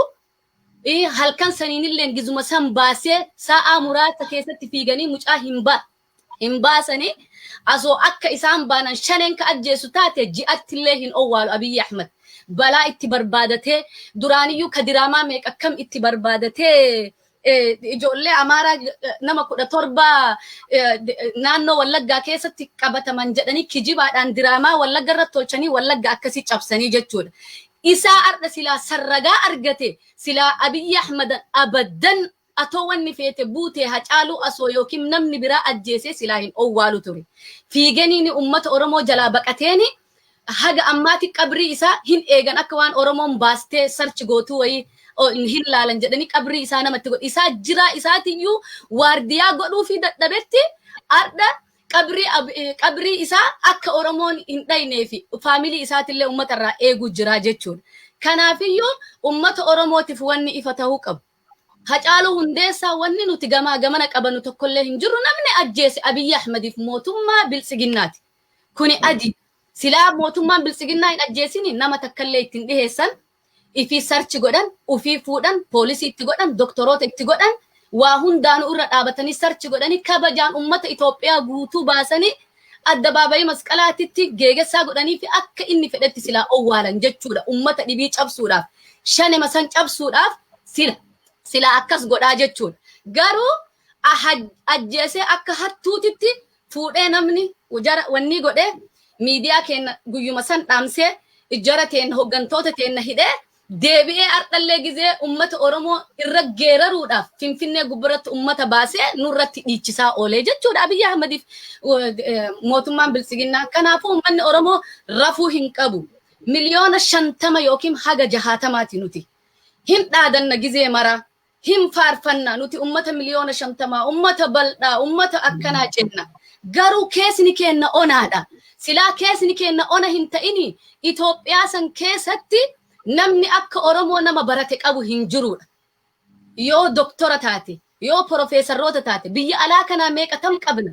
Biyya keessa ofirraa dhiisiiti. Injineerota yoo taate, neersii yoo taate, warri irra caalan isaanii arda warri yuunivarsiitii barsiisuyyuu hidhaa jiran. Kanaafuu nuhuu nama gasgahu qabu arda Tigree miliyoona 5 kabajaadhaan jaarsummaadhaan ummata itti erganii haga ammaatitti kunoo kadhataa jiran. Nuti ammoo dhiirummaa fi humna isaan irratti argisiifatee ummata miliyoona 50 haga miliyoona 60 kaiban biyya ollaa Keeniyaa keessallee qubannu. Kabaja nu dhabee nu diqqeessee nu tuffate. Wanni nu tuffataniif maali? Nuttu uf tuffachiise. Nutti murannoo hin qabne. Nuttu wal qoqqooda. Nuttu walirratti duula. Nuttu argitee tokko ol fuudhee tokko gaqqaba. Nuttu waliin dhageenne. Nuttu walitti marata hin qabne. Nutti addaan wal cabsee tokko Bilisiginnaa jala fiigee tokko asoo namni keenya du'aa jiru wanni nama ajaa'ibu keessa waan ajaa'iba jettanii isin fudhatan keessa nama kalee warra kalee abbootiin jaraa qabsaa'ota gurguddaa beekamaa turtetti arda mootummaa kana waliin dhaabbachaa jira. Itti qaanfannee salphannee kara waan taanu wallaallee jira. Nama kalee as keessa biyya tana keessatti ummata waliin qabsaa'aa ture ka argitee doktorootatti arda mootummaa waliin dhaabatee ummata isaa obboleeyyan isaa tagudeedamu jirtu. Niitii jaartii Oromoo tagudeedamu jirtu. Obboleeyyan qaban ummanni kun durbi waliin dhalate haati isaanii dubartiidha. Argitee jaartiin isaanii dubartiidha. Intala dhalanii qaban Abiyyi Ahmad durba 3 qaba. Kuno arra diqaalayyuu guddifataa jira. Diqaalan inni guddifate ilmaan Oromootirra kabajaa qabaatee daa'im nama guddifate jechuun jecha sana ittiin fayyadamne. Haa ta'uuti inni iyyuu kunoo ka guddifateefu kabajaa ilmoo namni takka ifirraa dhalee darbeeyyuu kabajaa agas geettu godhee akkasi guddisee ilmaan Oromoo ammoo jaartilee jara waraana itti ergee mana keessa gudeechisee ilmoo gararraa baasu jira. Kuni haqa. Ilmoo darbamti guddifataa ilmoo namaa garaa nama baasuun haqa. Kanaafiyyuu namni Oromoo cuftiyyuu haadha qabdanii, obboleettii qabdanii, jaartii qabdanii, intala qabdanii, namni dubartii qabu hin rafu yeroo ammaan kana. Ka biyya keessa hin jirnelleen meeshaa qopheeffatu qaba. Self defensiidha. Yeroon kun yeroo murteessaadha. Addunyaan illee argu jirti akka inni genocide irra dalagu jiru. Ufiif nama jabaate addunyaan illee deeggarti. Kunooti mee Tigree maa ittiin sochoone arda miliyoona 5ti. Akkasitti argitee organize taatee ijoollee isaanii ka kutaalee Oromiyaatiif kutaalee Itoophiyaa martuu keessa jiru rarattee arda akkasi sanaxalsiifattee humna isii guutuu akkasi mul'iste yoo dhiirummaa qabaate maaliif jara waraana ittiin bobbaasne nuti miskiina harka qullaa obboleeyyan teenna haadhowwan teenna ilmaan teenna ta dhaabattee obboleeyyan teenna kafalmataa jirtu harka qullaa maaliif waraana itti gadi dhiisee jaartowwan jaraa gudeechisee ilmoo gararraa baase. Bara taa'ee dandahaa intalti isaa ilmoon isaa ta hangafaa durba nami durba dhalee qabu ilma namaa hin gudeechisu waraana itti namatti gadi hin dhiisu. Kalikkii isin galchina jedhanii haga kaleetti dhaadatu jira. Haga kalee dhiirummaan isaanii walgahii gubbarratti Oromoo argitee ijjannoo duubatti deebii hin qabne kalaalessaa ka keessa deebii hin qabne isaan dhoofnaa jedhe Shimallis Abdiisaa jedhu jiran. Dhiirummaa san maaliif naannoo dhibii hin argisiisa? Yeroo warri ijoollee Oromoo gizee fixanii reeffa isaanii Baalee fi Arsitti nu galtee Boorana nu galtee Wallagga nu galte maaliif guyyaa sani seerri amma nama kabachiisu jiran kun maaliif gaafas hujirran oolin gizee reeffiti ilmaan Oromoo ijoollee yuunivarsiitii keessa jirtu reeffi isii Baalee fi Arsitti gizee galte ka argitee Boorana galte ka Wallagga galte ka nam haati takka faan naannoo Arsii keessa abbaan isaa jedhu horii takka qabu itti gurguradhee barsiifadhee jedhe. Maaliif jaraaf hin dhaabbatin? Maaliif guyyaa takka jaraaf hin dubbatin? Maaliif argitee intala argitee Tuulamaa ta haakimii argitee keessatti ajjeesanii qalan magaalaa isaan keessa jiran keessatti intala qalamte maaliif waan isiin dubbatin? research isin godsan intalti Abiy Ahmed ittin graduate goti mo intala takkale umat itti graduate goti haye aso isaan maal dalagan Hacaaluu Hundeessaa du'e yoo isaan hin ajjeesin yeroo hagam mucaan kun itti dhufeen ajjeesu Zaytuna nam hedduu waliin taane haasawaa jirra carraa biraa deebisee si kenna wal harka fuunee akka dubbannuu fi waa takka jechuun si gaafachuu barbaada afaan Somaalii waan dubbattuu fi miidiyaa Somaalii baay'ee hordofta. Miidiyaan Somaalii waan laguu gabaa kanaa fi uggura geejjiba irraa haasofnuti maal dubbachaa jiran miidiyaan BBC'n afaan Somaalii miidiyaan Hargeysaa ka Somalilaandii yookaan ka Jabuutii yookaan miidiyaan Mogadishoo yookaan ammoo miidiyaan naannoo Somaalii ka Jijjigaa maal haasawaa jiran? An media Jigjigaa ijoolleen warra Ogaadeen natti erganii laalaa ture sunin akka malee dubbachaa jiranii gizee duraa torbaan lamaan kana mootummaan isaan akka malee hordofaa jiranii waa hundayyuu hedduu hordofaa jiranii mootummaan Itoophiyaa waan isaan hin sihatinitti isaan mudatee maaliif yoo jedhanii nuti injifanne jedhanii asoo isaan dhiichisaa jiranuu sa'aatiin warri ijoolleen Oromoo mandee qabatte asoo hin gahinuu sistemni qeerroon Oromoo argitee eegalte sa'aatii saniyyuu asoo hin gahin hujirra oolee jira. Mukkeelee gurguddoo akka isaan itti buqqisaniyyuu nun beeyne jedhan. Akka isaan itti buqqisaniyyuu sidee kun soorujjeen hatta manna kaanna jedhan. Beeta akka isaan itti buqqisanii kararra kaahaniiniyyuu hin beeynu buqqisanii dhakaalee gurguddaa kararratti wanni godhanii karaalee guutuu cufanii Addis Ababaan guutuu wanni seenaa hin jirtu warni bahaa hin jirtu akkasitti itti cufamtee jirti. Guyyaa torba dhiisi Addis Ababaa yoo guyyaa sadi bichaa wanni sun itti dalagamte Addis Ababaan hin beelofti. Addis Ababaa jechuun ammallee jedhan Itoophiyaa keessaa Oromiyaan onneedha. Onnee argitee Itoophiyaati. Onnee yoo onnee dhaaban namni hin du'aa. Kanaafiyyuu Oromiyaan onnee Itoophiyaati.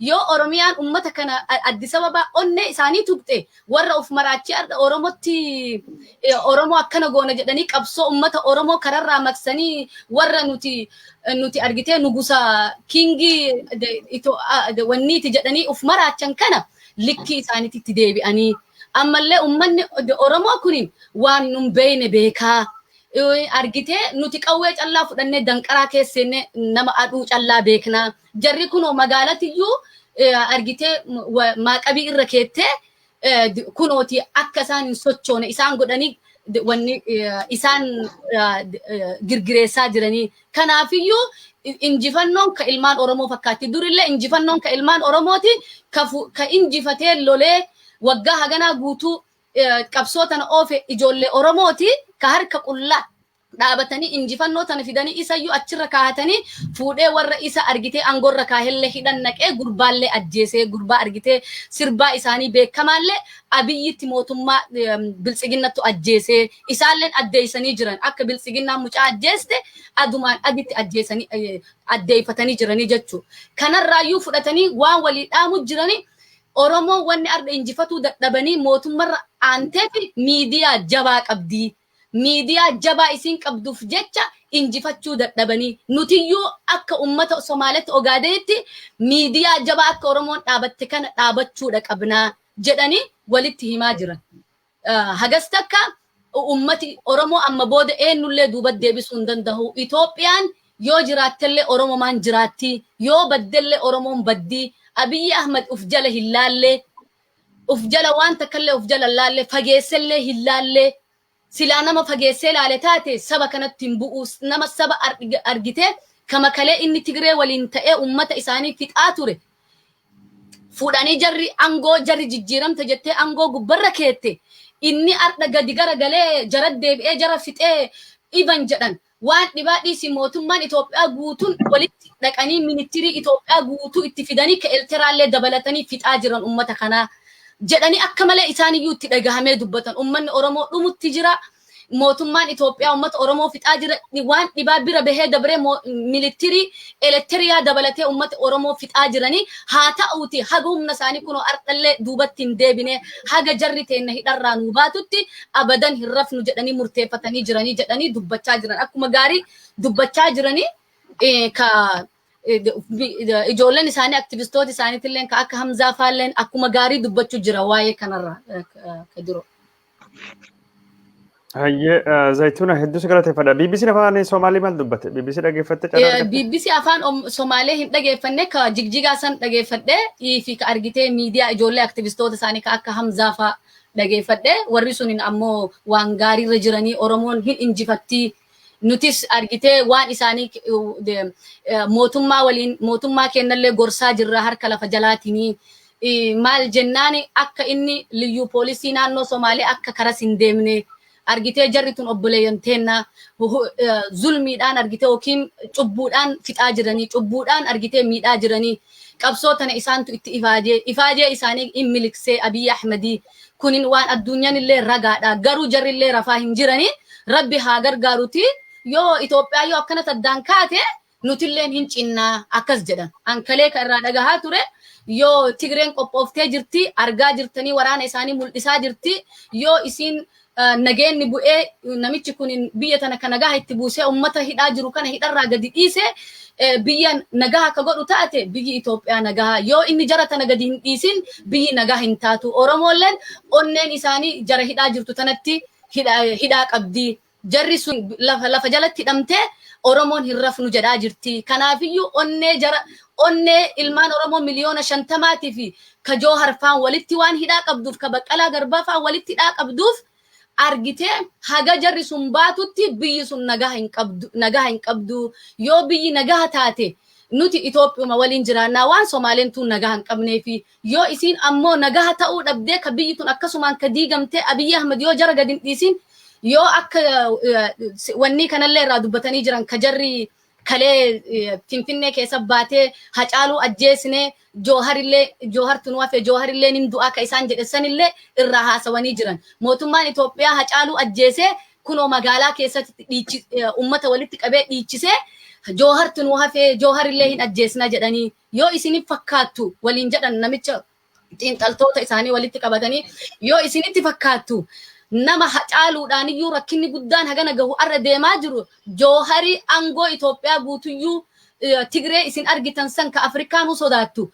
Afrikaa keessaa lammaffaa moo sadaffaa waraanaadhaan inni fuudhee Maqalee galche kumbuutara tokkoon gurbaa sayyoo isin arda hiitee akka jarri jettu san ka ajjeesan yookiin achi keessatti ka itti kijibaadhaan ka itti faradan taate biyyi akkam isinitti fakkaatti jennaan biyyi hin diigamti maaliif jennaan gurbaa sirbaa tokko bichaanuu biyyi kunoo girgirooftee biyyi harka Abiy Ahmed Oromiyaa harkaa hin qabu Tigraay harkaa hin qabu kanaafiyyuu akkam isinitti fakkaatteennaan biyyi yoo Joohar gadi hin dhiifamin hin diigamti Baqqalaa Garbaa fi hidhamtooti Hamzaa Booranaallee maqaa dhahanii jara tana guutumaan guututti yoo gadi hin dhiifamin yoo gad diqqaate 50 irraa haga 100 irraa hidhaa qabaa jedhan jarri 9 jedhan nama Zaytuna hedduu si galateeffannaa wanni Oromoo tahaa jira kun nuuf Soomaalillee deemaa jirti warri kun Oromoo balleessinna nurraan tarkaanfate Soomaalillee diiguu deema Oromiyaa irraanii tarkaanfate nutti dhufuufi sirna federeeshiniitii fi mirga sabaaf sablammii diiguufi Somaaliif dhufaa jiranii sabaa fi sablammiif dhufaa jiranii wanni Oromoo harri jirtu kun borii nuu jirti Somaalii qophii waan jedhu lallee waan dhagayse. Isaan akkas sanimarratti iyyuu akkas jedhan ka diroo qophii haa yoo namni nama isaa nyaateedhan sanuu qof dakkiisa cune qofuu dhaafaa hima jiro jedhan isaan waraabessi argitee sareen waardiyaa yookiin jedhan isaanii ganda ofii eeydu. Deebitee horii ofii nyaatte horii dhibiin dhiisti isinitti fakkaataa jedhanii wal gaafatan hin dhiistuu waliin jedhan sareen waardiyaa mana ganda ofii eeggattu itti gad deebitee yoo nyanyee fuutee kan nama ofii kan nyaattu waardiyaa horii ofii kan nyaattu taate nama isin dhiistu takkalleen hin jirtu in nyaatti kanaafiyyuu namni saba ofiitiif hin ta'in eenyullee hin ta'u Abiy Ahmed hin dogongora guddaa keessa seenee sabni kun saba bal'aadha abbaan isaa jedhan ammallee mallasiyyuu dubbatee jira waan kanaa jaritun hin galleef malee maaliif jennaan mallasuyyuu gaafa Oromoon kaate eenyuyyuu dhorkuu hin danda'u jedhee ministirii Itoophiyaa guutuu ifirraa dhiisi ministiriin Afrikaa guutuyyoo itti dhufe hin deebisuu hin danda'an jedhee jira dubbiin sunilleen ittiin dhagahamne ittiin yaadamne garuu dubbiin sanuma fakkaatti jedhan isaan dubbiin tama mallas jedhe fakkaatti. Haile Sillaasee fi Minilik illee diina uummata Somaalii boolla baasee jira. Namtichi kun diinummaan isaa ka Oromoo qofaa miti Somaalillee balleessuu fedha. Haile Sillaaseen diina uummata Somaaliiti. Minilik diina Somaaliiti. Isattuu Somaalii gargari qoodee asittu nu galche. Abiyyi irrattu finciluu qabna waan jedhamallee dubbatanii jiranii daawwattoota keenya jaalatamoo fi kabajamoo sagantaa afaan Somaalii Zaytuuna waan akka gaariitti hordoftuu fi gaafadhe BBC lan akka malee xiyyeeffannaa kenna afaan Somaaliitiin waan kana tamsaasaa odeessaa jira ijoolleen afaan Somaalii hordofanii gabaasa kana barreessaa jiranii warri maddeen afaan Ingilishitiif afaan Amaaratiin barreessan akka Rajoo faati Jijjigaa online faati akkasumas maddeen naannoo Somaalii hedduutu haasawaa jira. Sa'ad Yusufiitii fi Muhammad Sani Zubeer sa'a dheeraa isinirraa fudhannee zayituuna dhagaa turre zayituuna sagalee dubartiillee waan ta'eef gabaasa addaa Somaaliin maal yaadaa jirti maal haasawaa jirti kaayiluu jechuun sabaaf sablammiin ammaan tana akkanatti haasawaa jira Sidaama Somaalii qofa miti warri Sidaama akkanatti haasawaa jira sagalee warra dhageettan warri Kambaata akkanatti haasawaa jirani warri Hadiyaa warri Kafaa warri uummata Qimaanti walaloo warri Jawaarfaa Baqqalaa fa'aa barreesse Agoo fa'aati dhagaa jirra. Saadi carrasii kenna daqiiqa takkaa fi daqiiqa lama waan zayituunan jette walumaa galatti haasaa uummata Somaalii keessatti gaggeeffamaa jiru irratti yoo jechuu barbaadde yookaan waan dhageessatu illee kan irra buusuu feetu maaltu jira Saadi? Gabaabumatti obboleettii keenya zayituuna baatii agarraa isa turtee jechuun ni barbaada. Isii kana baay'ee tokko galateeffachuu barbaada.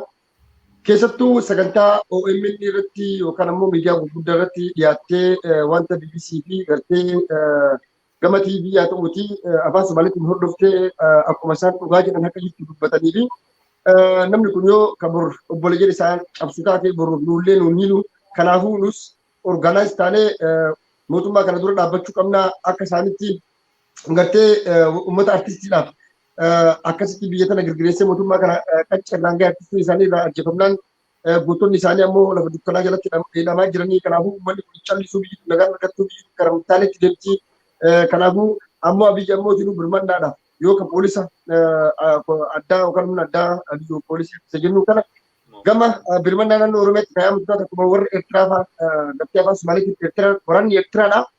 Eertiraa dhufee abiyyi akka birmachaa fi ilmaan Oromoodhaaf fiixaa jiruu fi biyya sana akka eegaa jiru hanga masaraa mootummaatti jechuudha. Sabaaf sabalammoon akkamitti akka isaan kuma qaban nu caala jechuudhaan har'a obboleettiin Tendezikuunaan ibsaa jirtu jechuudha. Kanaaf sagantaa akkasii sun qophaa'ee isinis dhuftee miidiyaa kanarra dhiyaattee uummata Oromootiif waan afaan Somaaliitiin BBC irraa dhiyaattee BBC irraa dhaga'ee miidiyaa kanarraa jettee akka uummata Oromootiif ifa nu guutee hayyoottan kennaafuu doktoroota piroofeesaroota kenna warroota aktiivistoota ta'aniifis odeeffannoo kana osoo sheer isiin nu gootee qabsoo kenna nu cimsaa nu tinnise jechuu barbaada. Wannan asirratti dabaladhu yoo jiraatu taate wanni uummanni Oromoodhaa beeku qabu tokko jira jechuudha. Muhammad Saniinis akka gaarii kaasee jira, Zayituunaanis akka gaarii kaasee jirti jechuudha. Mootummaan abiyyi kun mootummaa Minilikirra akkaan garaa jabaatu mootummaa sirnoota darbanirraa akkaan garaa jabaatu mootummaa jaarraa 21ffaa keessa jaarraa nu keessa jiru jaarraa 21ffaa teekinooloojiin jiru keessatti yeroo uummanni xiqqaa guddaan baratu keessatti yeroo ijoolleen xixiqqoonarra oolmaa daa'immanii ooltu keessatti dur maqaa jijjiirratti Oromoon maqaa isaatiin mana barnootaan baratuni har'a ijoolleen carraa kana argattee uummanni baratee addunyaan teekinooloojii feesbuukiin sooshaal miidiyaan tiiviin chaanalii waan meeqa jirutti mootummaan kun wanni an sodaadhu tokko ammallee irra deebi'ee akkuma asiin duratti haayila fiidaa fi hayyoottan teenya qabsaa'ota Oromoodhaa nyaatatti sini naftanyaadha hayyoottan teenya arrallee akka nyaatee nun jaamsine homaan fiddanii waa takka fiduu hin dandeettan ka jedhu akkan goone uummata Oromootiif akeekati. Yeroo kana jennu uummanni Oromoo dhugaa qabna ni falmanna ni cufanna ni moona irraannes agarsiifnelle muuxannoo qabnas dandeettii itti qabnas tarsiimoodhaan masakamne mataa fi miila walitti qabanne tokkummaadhaan deemaa jira. Keessattuu Abiyyi gaafa inni Oromoo cabsu eegale gaafa masaraa Minilik seene Minilik ladichaa gar baaloolotaan hojjete Minilik biyyattii tanaaf abbaa amaanaa abbaa seenaatti jedhe Minilikiin faarse Minilikii du'e lubbuu ta'uuf jedhee birrii miliyoona meeqa baasee masaraa san keessa ijaare Minilik arra inni sanaa godhu malee Abiyyi tooftaan Haacaaluu Tajjeesii tokko qabxii tokkoffaa sinima. Abiyyi jalqaba naannoo Amaaraa warroota naannoo leellistoota sirna naftanyaa warroota leellisan kan jeneraal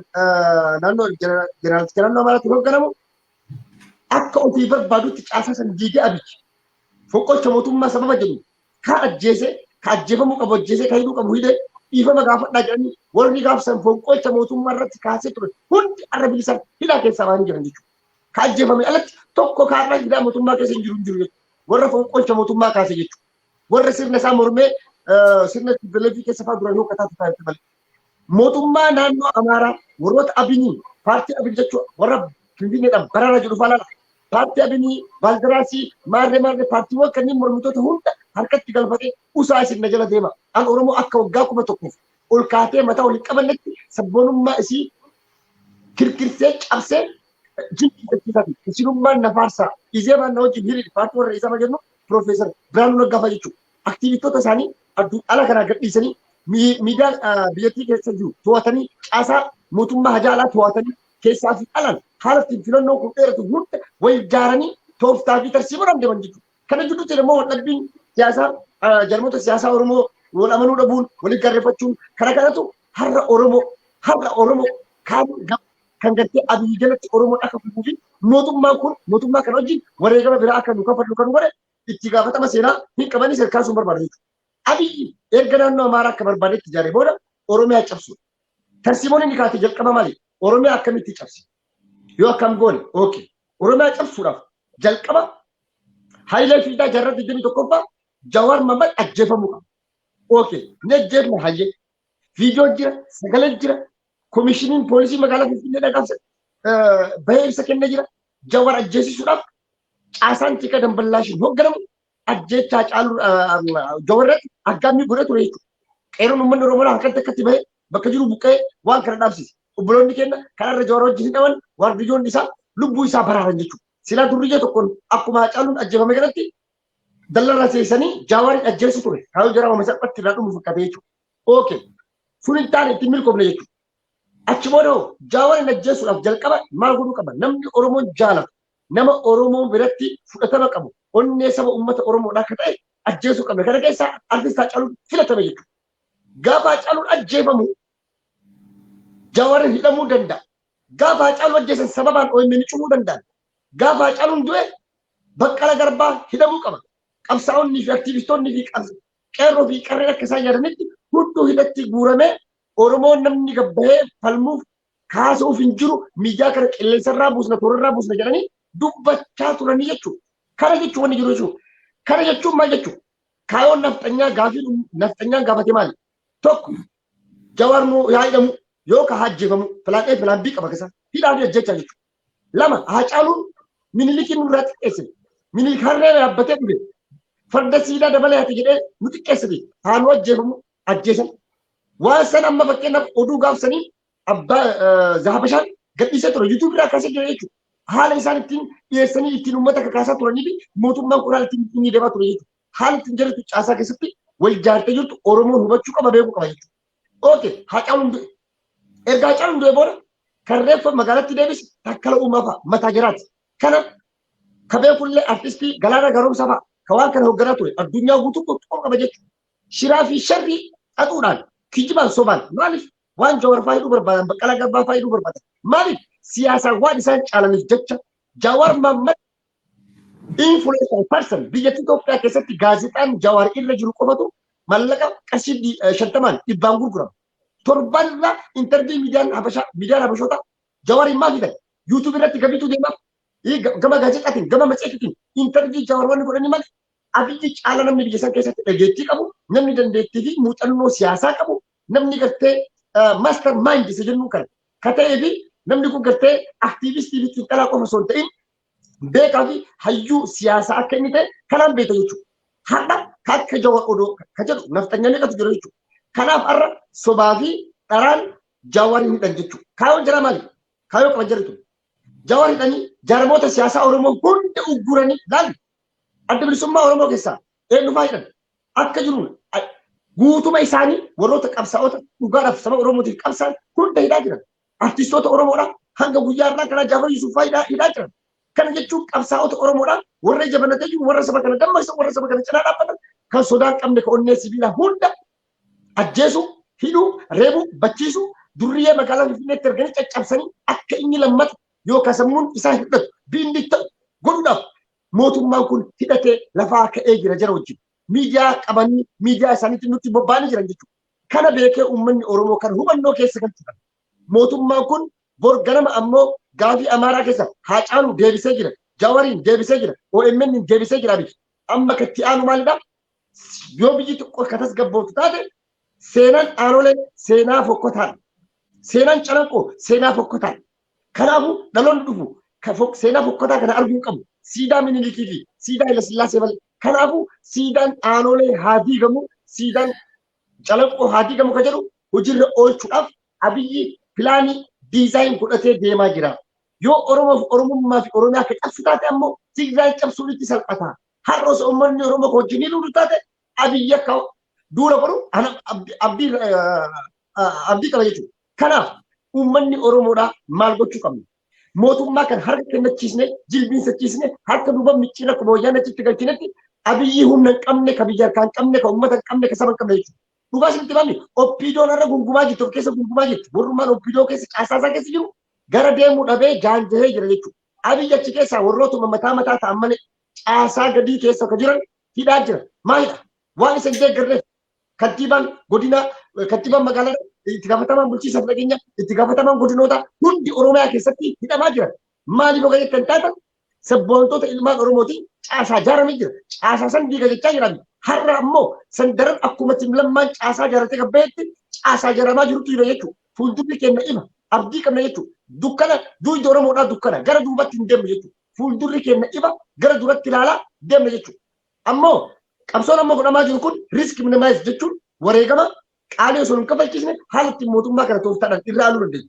Keessattuu akkuma reefu obboleeyyan iyyan isinis irra haasoftan jechuudha. Waan takka lama qofa jedhee as biraa bahuu barbaada jechuudha. Biyya alaatii fi biyya keessatti mootummaan kun dhiibbaan irra gahu tokko dhiibbaa siyaasaatii fi dhiibbaa dinagdeetiin mootummaa Abiyyi kana laamshessuu ispaayinaal koordii isaa rukutudha jechuudha. Kana jechuun warri biyya alaa jirtan kara seeraatiin, kara baankiitiin, kara baankii mootummaatiin akka maallaqa mootummaa Abiyyi kanatti hin ergine.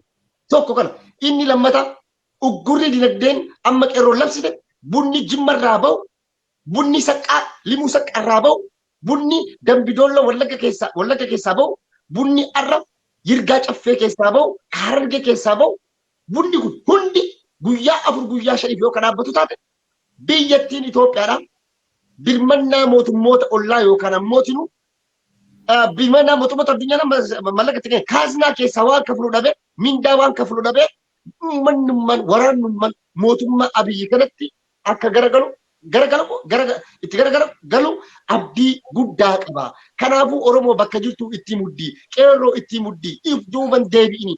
Yoo kaf duuba deebinu taate ammoo akkuma Abiyyi nutti dhaadate sanitti waggaa kuma takkaaf akka ol hin jenne jechuudhaaf deemna. Kanaafuu Oromoo bakka jirtanii harka wal qabadhaa, mataa wal qabadhaa. Abiyyi hin jiru. Abiyyi abdii bilaashifitti gochaa jira malee hin jiru. Caasammaan isaayyuu saganaa jira. Saniif har'a tokko tokkoon odeeffannoo waan qabuuf basaastota leenjisee gadhiisaa jira. Maqaa basaastotaati telefoona jalaa nu gahee jira. Hin beekna sinii maxxansiinaati. Qeerroota warroota akkanaa tarkaanfii irratti fudhadhaa. Kanaaf uummanni Oromoodhaa akka of duuban deebine hayyoottan kenna qabsaa'ota kenna baafne mootummaa nuu malu mootummaa nuu ta'u ka Oromoof Oromiyaa fakkaatu kasifa Oromummaa qabu mootummaa gartee sabboonummaa Oromootiin ijaarame kan mirga sabaaf sablammootaa eegu kan gartee qe'ee qabeenya isarratti Oromoon abbaa biyyaa abbaa lafaa ta'uu qaba. Oromoon albuuda uumamaan rabbi kennee fi gubbarratti abbaa ta'e hiyyummaa irraa bahee Oromoon mataa ol qabate akkuma lammii kamittuu akka jiraatuuf walqixxummaan jiraatuuf qabsoofna falmanna galma jenna jedha. Dhaamsi jedhuma sirni Abiyyi kufuu maaliin beekna akkuma reettana Maammed Zubeer obboleessi ibsuuf yaallatti. Ibsee jira sirrittiin tokko namicha nafxanyaa zamana dargiidhaa ajajaa waraanaa ture. Intervii isaa laala.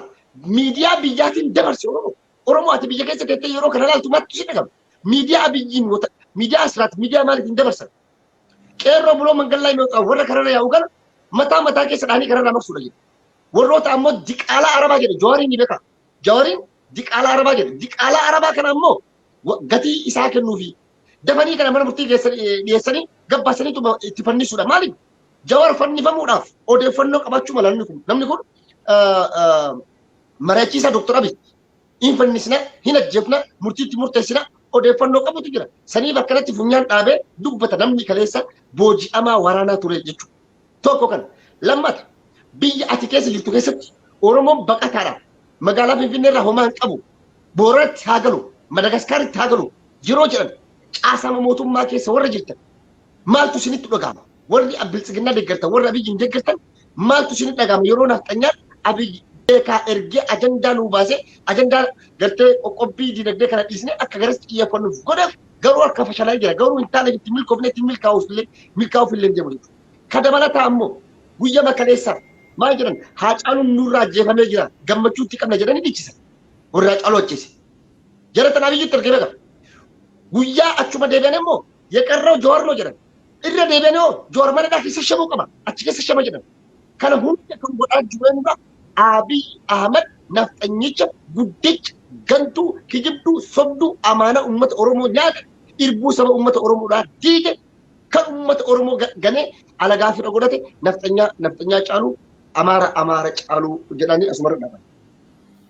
Ayye Saad Ismail Yusuf hedduu si galateeffadha amma gara Muhammad Sani Zubair sittu deemna.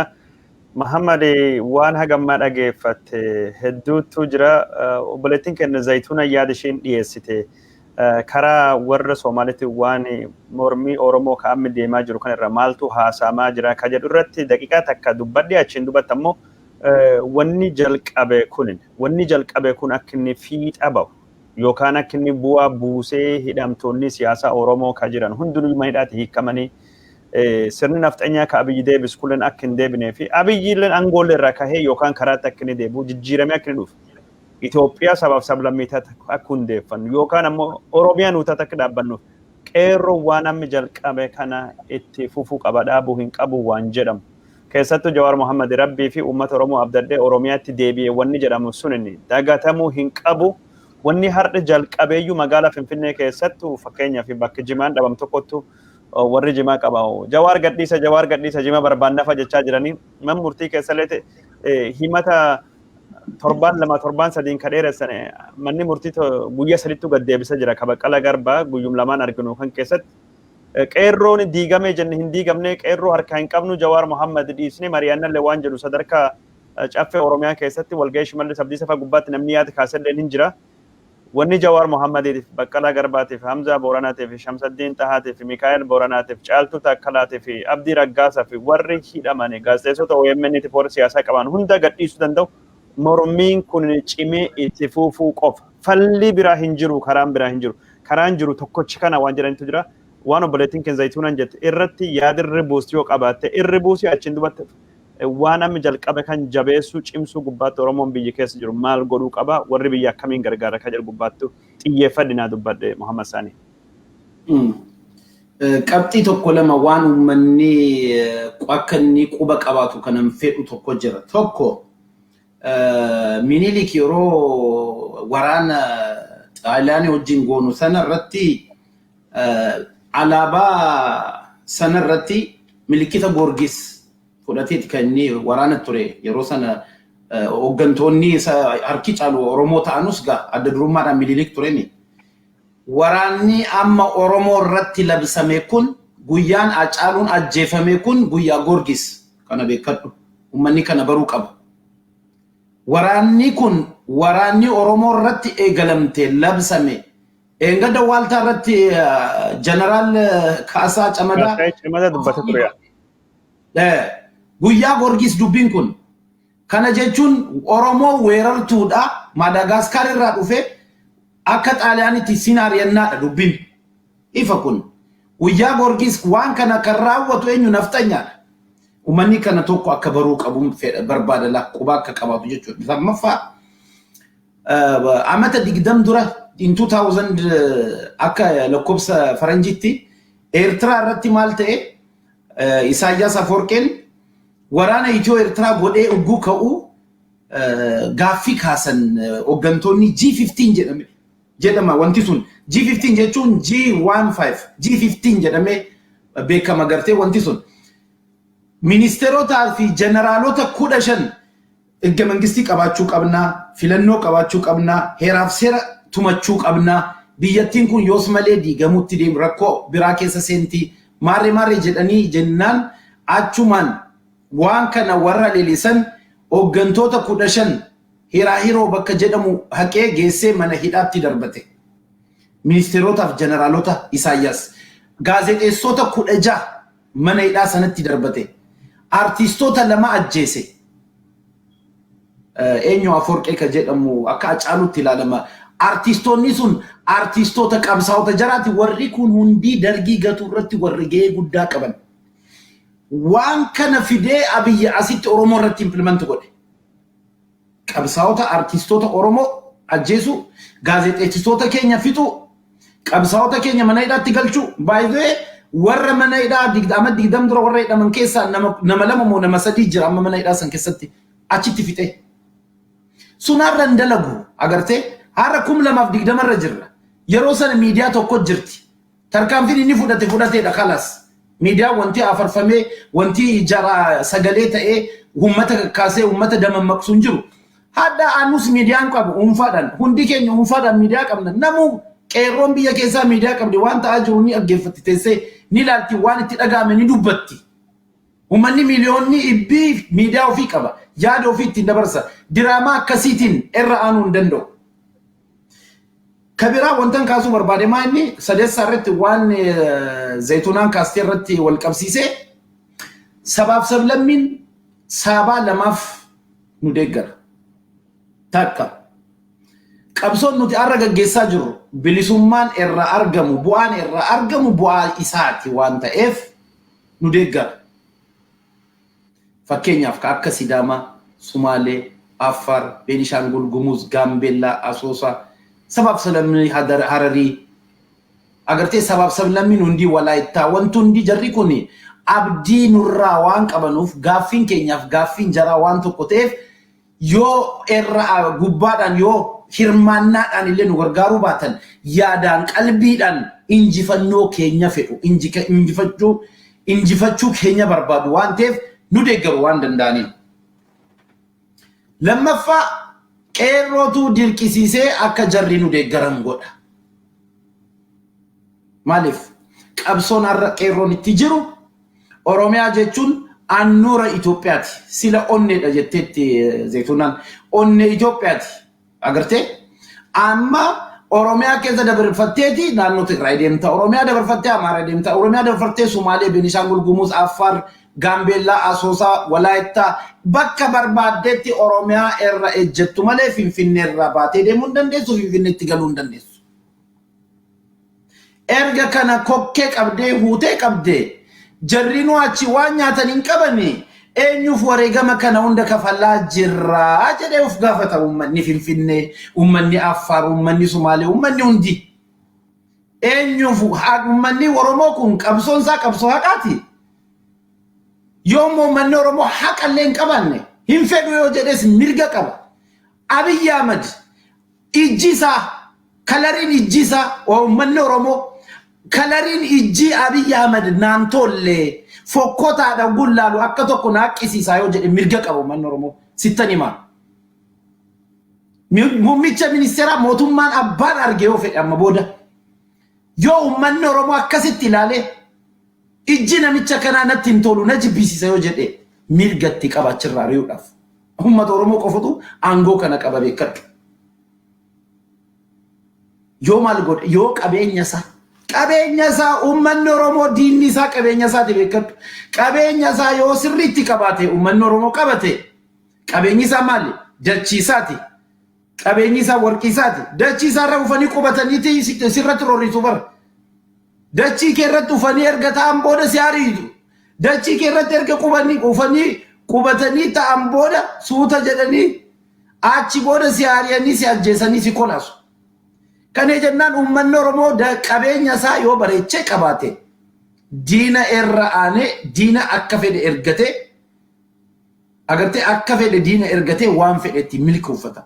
Yoo qabeenya isaa laaffisee qabe hanguma sana roorroon itti dummaachaa itti cimaa itti jabaachaa dhufa jechuudha. Kana jennaan hanga uummanni Oromoo qabeenya isaa bareechee qabee qeesaa ofii tootee abbaatti ta'ee ofii murteeffatee hanga kokkee qabeetti naannoon kan biraa Finfinneen abba afurrisi bishaansi nyaannisi Oromiyaadha. Yoo naannoo biraarraallee ofii Oromiyaatu hayyameefi jennaan keessa dabarfatee deemaaf. Kana jennaan waa tokkonti jarriin fidan hin jalanu guyyaa sadii booda ni agarta uummanni Finfinnee 4 kiiloo ulaa 4 kiiloo irratti agarta. Gaafa waa nyaatu dhabu. Har'a miindaa kafaluu hin dandeenye mootummaan. Har'a sila sitti meetiin jira. Waraanni akka durii akka torban darbee miti har'a. har'allee jijjiirama qaba waraanni laaffate waraanni dadhabe waan hin taane wajjin wal qabee jira ka bosona adii kai jennaan karaan cufame eessa kiiloomeetira 50 kiiloomeetira 50 miti kiiloomeetira 5 deemuu hin danda'u mismaara qofa dachiin gufuu qofa dachiin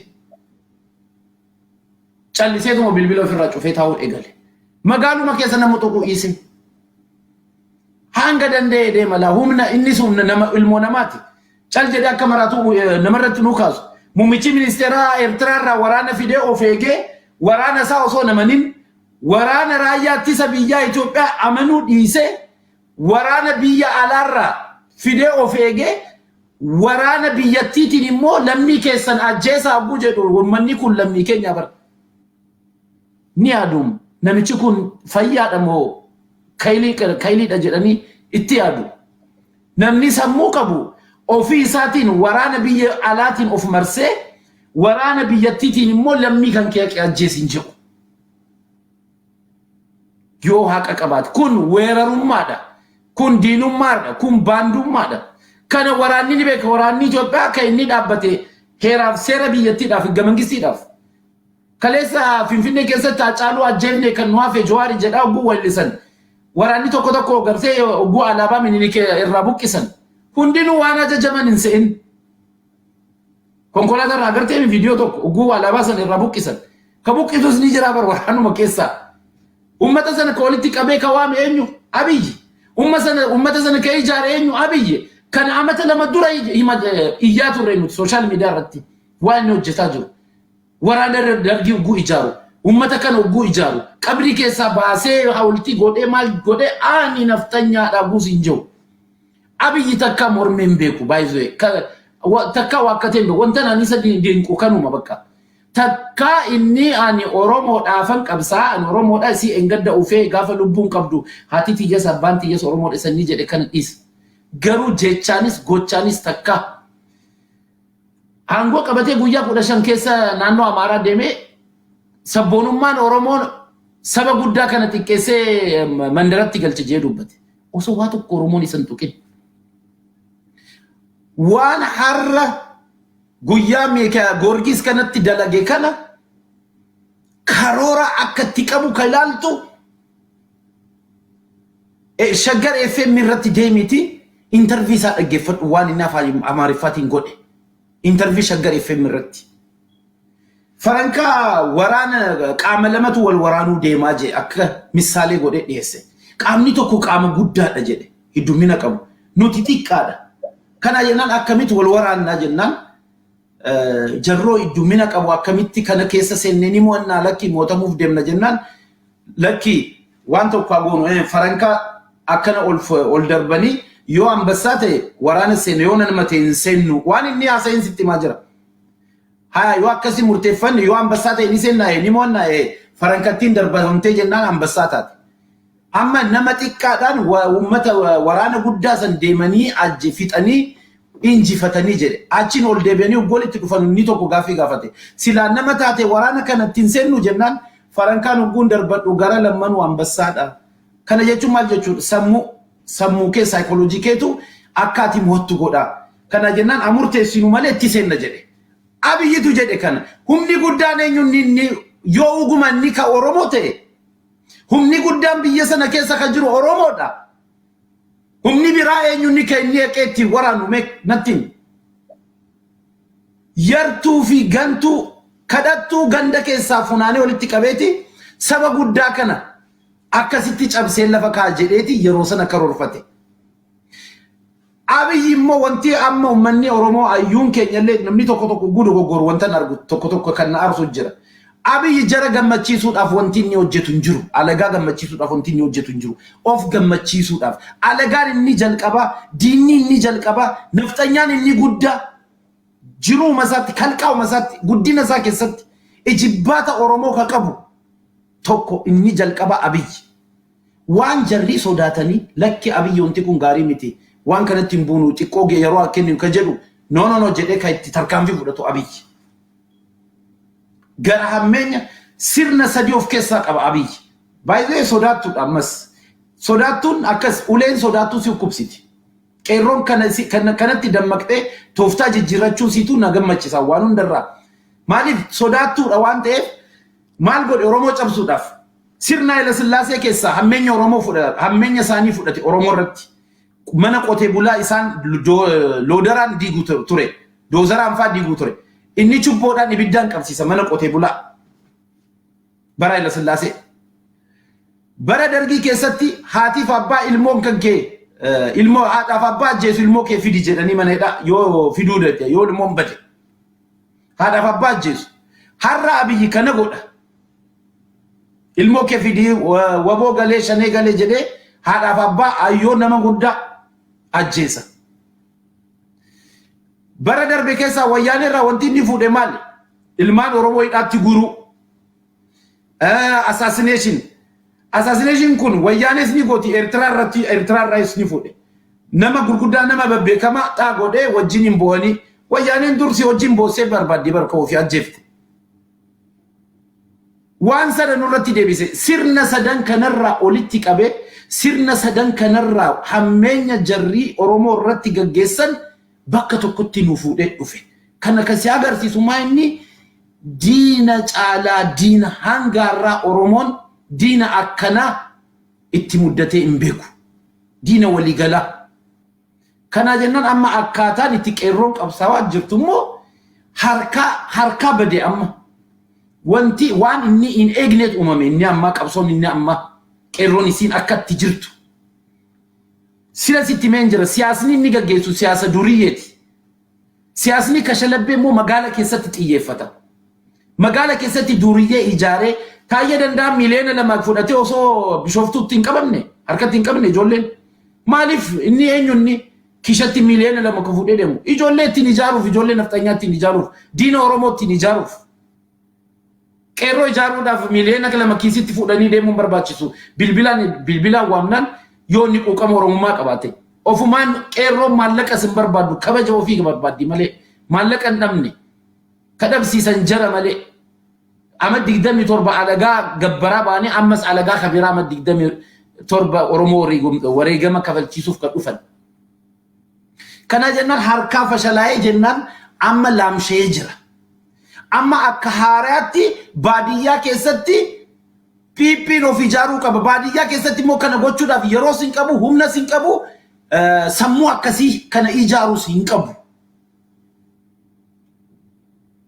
Siyaasni jarri gaggeessan osoma agartee osoma yoo akkuma waliigalatti meezaa bashaa deem Itiyoo 60 deem Isaat deem Abbaay miidiyaa deem haasawaan jara akkitti haasanu haasaa tokko afaan sabaaf lammiin beekan akka duudaa waanuma tokko waanuma haasaa duriyyee waan Piyaasaa keessa Lagaar Meeksikoo keessa waan akka seemisee waan akkasii odeeffamu san akkas odeessu. Shiraachi markaatoo keessatti shira duriyyeen qastee ankiteen faa kiisii keessa waan fuutee baatu haasaa akkasii haasa'u. Ammas harkaa badee jennaan akkatti jarri karoorfatan dhabanii jennaan har'a zaabashaa maal jedhee gabaase beektaa? Qeerroon biyya alaa Kaanaadaa fi Ameerikaa keessa ta'anii warri shira rakkoo uumuudhaaf jeequmsa uumuudhaaf jeequmsa sabaaf sablammii uumuudhaaf jeequmsa amantaa uumuudhaaf warri karoorfatan Amboo fi Gincii keessa harkaa fudhachuu dinnaan didanii kunoo uummanni achitti akkasitti haasa'aa jira harkaa fashalaa'ee jiru. Maaliif jarri magaala keessatti eegan waan jarri qophaa'an sitti himaa jiru gartee nuti magaala keessatti labsii lagannaa tokko waanne. Qabsoo kana geessinee amaanaa qotee bulaa keenyaaf kennine nuti dadhabne ijoolleen magaalaa nu fitte ugguu nuti waarifannee waan taanee ugguu bo'aa gadi baanu manaa gubatu agarra ugguu nuti rifannee gadi baanu namaa fannifamee ajjeefamuu agarra achi booda isintu ajjeese jedhamee hidhamaa jirra mana hidhaatti guuramne dhumne qabsoo kana qotee bulaan natti kennaa. Qeerroon qotee bulaa qeerroon baadiyyaa qabsoo kan anatti kenna isin ta'a jettee warra magaalaatiin afuura fudhachiifte. Kanatti immoo nafxanyaan ittiin qophoofne. Nafxanyaan saayikooloojii ittiin qotee bulaa saba bal'aa kan uummata bal'aa Itoophiyaa keessatti qotee bulaan parsantii 80 beekadhu. Biyyuma keessatti parsantii 80 kana keessaa parsantii 60 Oromoodha. Qotee bulaan jaratu amma umfatee qabso itti jira jechuudha. Bulii qeerroo jenna ga maal jenna kana caalaa. Muhammad Sani Zubair afani waan godhaa jirru kana irra deebinee goona. Zayituuna dhaamsa dhumaa akka dubbattuuf carraasii kenna. Yaa dhaamsi kun guddaan ani qabu ilmaan Oromoo ka biyya alaa jiran, ka biyya keessa jiran, maanguddoo teennaa dubartii fi dargaggoo ijoollee kennaa fi qarree teennaa fi dhaamsa qabaa jechuudha. Dhaamsi an qabu argitanii wal hin basaasinaa. Alagaadhaaf walin laatinaa. Wanni kun ni dabartii. Salphina kana keessaa bahuudhaaf tokko tahaa wal wajjin dhaabbadhaa. Kammaan arda biltsiginnaa bira dhaabbatullee yoo dhuguma dhiigni Oromummaa yookiin rifannooti iban yoo Oromoodhaafillee iban dhiiga Oromummaallee qabaachuu dhabe. Dhiigni Oromummaa ka Oromoof dhukkubsatu silaallatu sunillee iban yoo si keessa jiraachuu dhabe akka namaatittiyyuu isinitti dhagahamuu qabaa. Ijoolleen Oromoo jechuun ka biltsiginnaa gargaartan fi ka biltsiginnaa keessa jirtanillee yeroo adda Hacaaluu Hundeessaa kanu cuftiyyuu jaalannu ka Oromoon cufti jaalannu ajjeesne jedhanii magaalaa Finfinnee magaalaa guddoo Oromiyaa keessatti handhura Oromiyaa keessatti biyya Tufaa Bunaa kana keessatti yeroo isaan dhiichisanii isaan kaan ajjeesne kanu hafellee ni ajjeesna yookiin hidhaa keessa shamaa gizee isaan jedhan mee akka nam tokkootitti ilmaan Oromoo maanguddoon teenna warrummaan biltsiginnaa keessa jirtan yeroo akkas isinirratti dhiichisan akka namaatitti maaltu isinitti dhagahama. Warrummaan mootummaa keessa jirtan ka Oromoo ka iban parsantii 50 Oromoo ta'e hagam takka sitti dhagahama. Warri haadhi isaaniitiyyuu yookiin Amaaraa yookiin abbaan isaanii Amaaraa ka makaa qabu ka biltsiginnaa keessa jirtan abboo isinitti hin dhagahamu. Yeroo lafa namni dhufee akka maanguddoo teennatitti akka haadha Oromootitti yeroo lafa teenna gubbarratti namni tokko keessummaan nutti dhuftee kalee kadhaadhaan asoo kadhattuu asoo waan qabne boggeedhaaf kophee qullaa fi wayaa habbaa takka asirra buufattee nutti gad dhuftee arda yoo isiin lafa teenna gubbarratti nurratti dhiichistee du'aan keenna irraa hafuura baafachuu dadhabe. Du'aa keenna akka abbaan Hacaaluu Hundeessaa baanu gurbaa kiyyaa xiyyiitiin ibiddaa jedhe ibiddi nama gubaa jedhe gurbaa keenna gubanii irraa bahanii ibiddaan azzabanii irraa bahanii ibarreeffa isaa ekeraan isaa irraa hafuura baafatu dadhabdee irratti dhiichisan. Yaa ilmaan Oromoo warra biltsiginnaa keessa jiru yaa doktora Dheengaddaa intala wanni wajjin achirratti dhufe sanfaa yaa obboleeyyan teenna akka argitee Fayyisaa Leellisaa faa warri nu jaalan yaa argitee doktora Dheengaddaa waliin dubbachaa ture san isaan achirratti waliin dhufe san maqaa isaan jalaa badee eenyu Leenjiso something Leenjiso yaa Birhaanuu Leenjiso isa sitti hin dhagahamu. Yaa obboleessa keenna Taayee Dandayaa nama kalee maqaa Oromootiin hidhame yaa obboleeyyan teenna Nageessoo Oddoofaa yeroo isaan achi gubbarra dhaabbatanii isinirratti dhiichisanii Hacaaluun du'e jedhanii reeffa isaatillee gubbarratti sirban Oromoon bahaa Finfinnee keessaa gaallaa jedhanii isin arrabsan yeroo isin aangoo harkaa qabdanitti abboo isinumatti Oromoo hin ta'immoo isinumatti hagana mara warra garaa cite moo maaliif xiqqishuma tokkollee isinit dhagahamuu dadhabdi yeroo jarri tun isinirratti akkanatti dhiichistu. Yaa Leencoo Baatii yaa warra biyya alaa taa'ee dalagaa fedhe argachuu danda'u yaa warra akka argitee